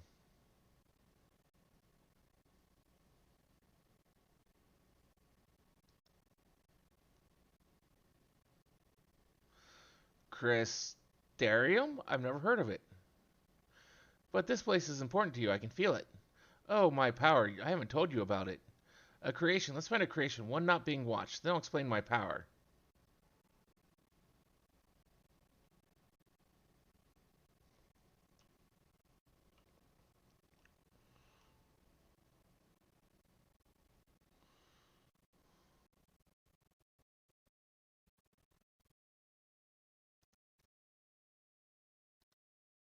Spriggans? What are Spriggans? Oh no, we call them Aureoli. If there's many, if it's just one, we say Aureus.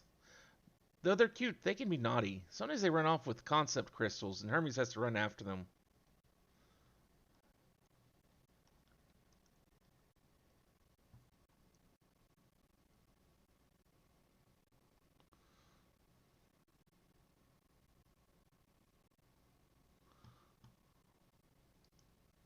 Oh, this creation is perfect. But I don't remember seeing it before. Perhaps it's new?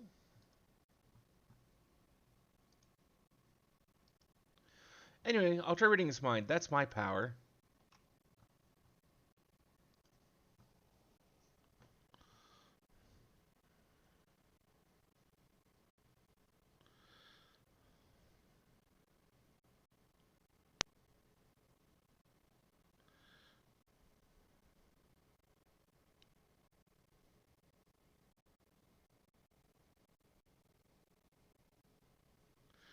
I can't read it. Remember, there's nothing to read. Wait, please wait. I'll try again with you this time.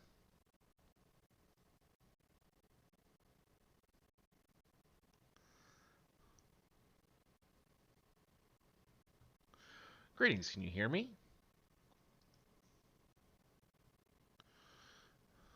This is my power. I can read the emotions of those around me and project my emotions to others in return. I am not actually speaking to you in your mind, rather, you are converting my emotions into words and intention, a process performed subconsciously by intelligent life forms. This ability is vital to my mission, for it allows me to interact with intelligent beings even should they communicate via unknown languages or other nonverbal means. As a consequence, I am clumsy at speaking. Yet, though I struggle to express myself in this fashion, Hermes wants me to speak as much as possible, for everyone has thoughts and feelings that they may wish to hide. I harbor an affection for you, one that is difficult to define. Aside from the fact that you share common traits with us, your thoughts are complex, prismatic. They draw me in and leave me wanting to know more. Out of respect for your privacy, I'll refrain from using my powers when speaking with you. Nevertheless, I want you to know that I wish to be your friend.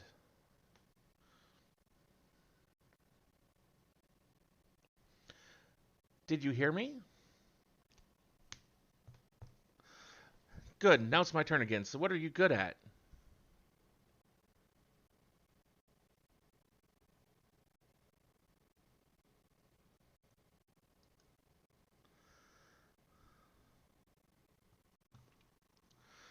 I'm still not sure what that means. It says let's play, but then he goes out for a walk or looks at creations. It's fun, but no different from work.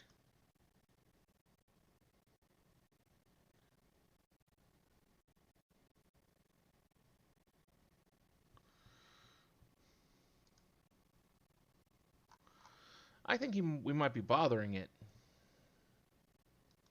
It definitely has a resting bitch face. It's just like, you will die by my hands.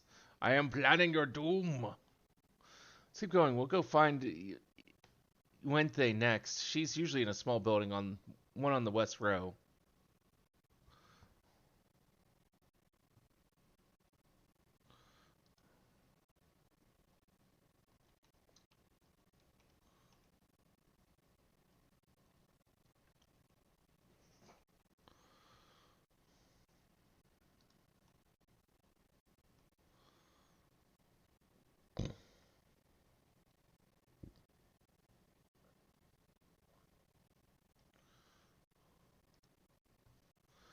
Well, if it isn't Medion, I see you've brought a friend today. Greetings, I'm an apple. Could you make me an apple? The kind Hermes likes, covered in syrup. I want to share it with Illusion. Oh, candied apple? Hermes is certainly partial to them, but you know you can't eat Medion. You weren't made to do so. But I like it too. It may seem that way, but it's due to your ability to share others' feelings. You've taken Hermes' likes for your own. In any case, I can't prepare an apple right now, but I'll bring you one. I'll bring one for Hermes later, I guess. I'm sorry, I wanted to show you my favorite thing, then I could ask about yours, but I failed.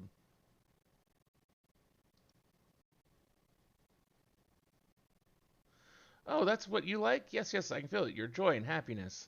It makes me happy too. Thanks for sharing it with me. Well, we've talked and talked a lot. Maybe Hermes has finished talking too. Shall we go and see?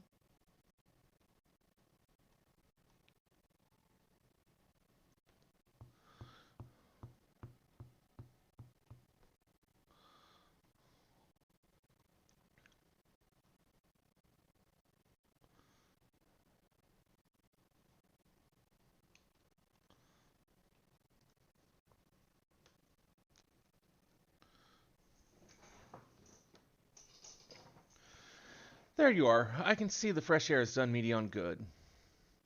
Illusion wanted to learn about you and Elpis, so I taught her. About this place, about my power, about your favorite food. I'm not sure if that last one will be of any use. But I do appreciate your keeping Medion company. While you were away, I finished speaking with our guests. Finished hardly. You requested time to consider the invitation, so we have no choice but to occupy ourselves with an inspection of your work. My apologies.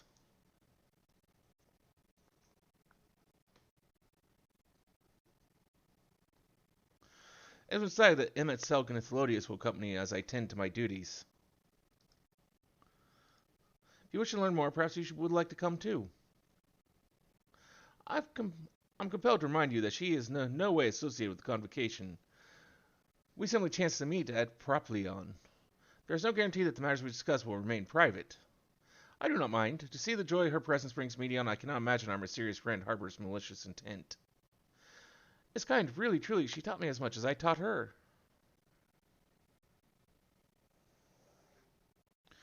You're coming, of course, to watch Hermes. You're bound to learn lots and lots.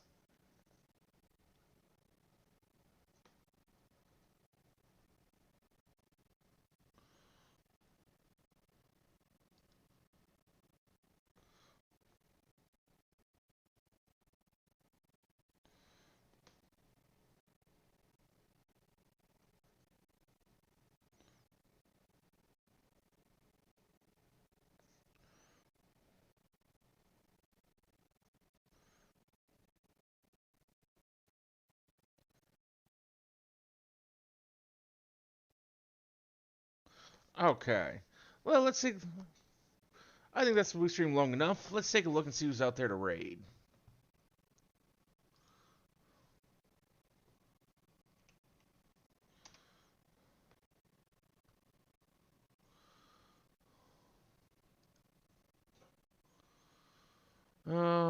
Let's see.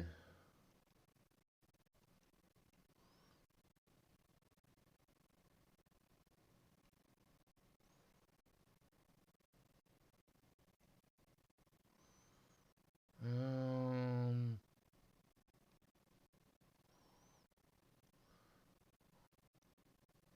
I have no idea what this person is playing, and I want to know what it is. So let's raid Scribblet.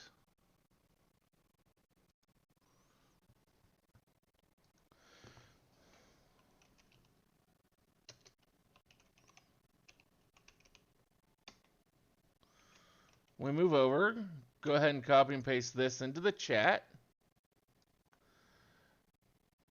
Thank you, everyone, for joining us here this evening. We'll be back tomorrow night with Yakuza 4. Or well, more of it at least. Till then, I hope you all have a wonderful rest of your day.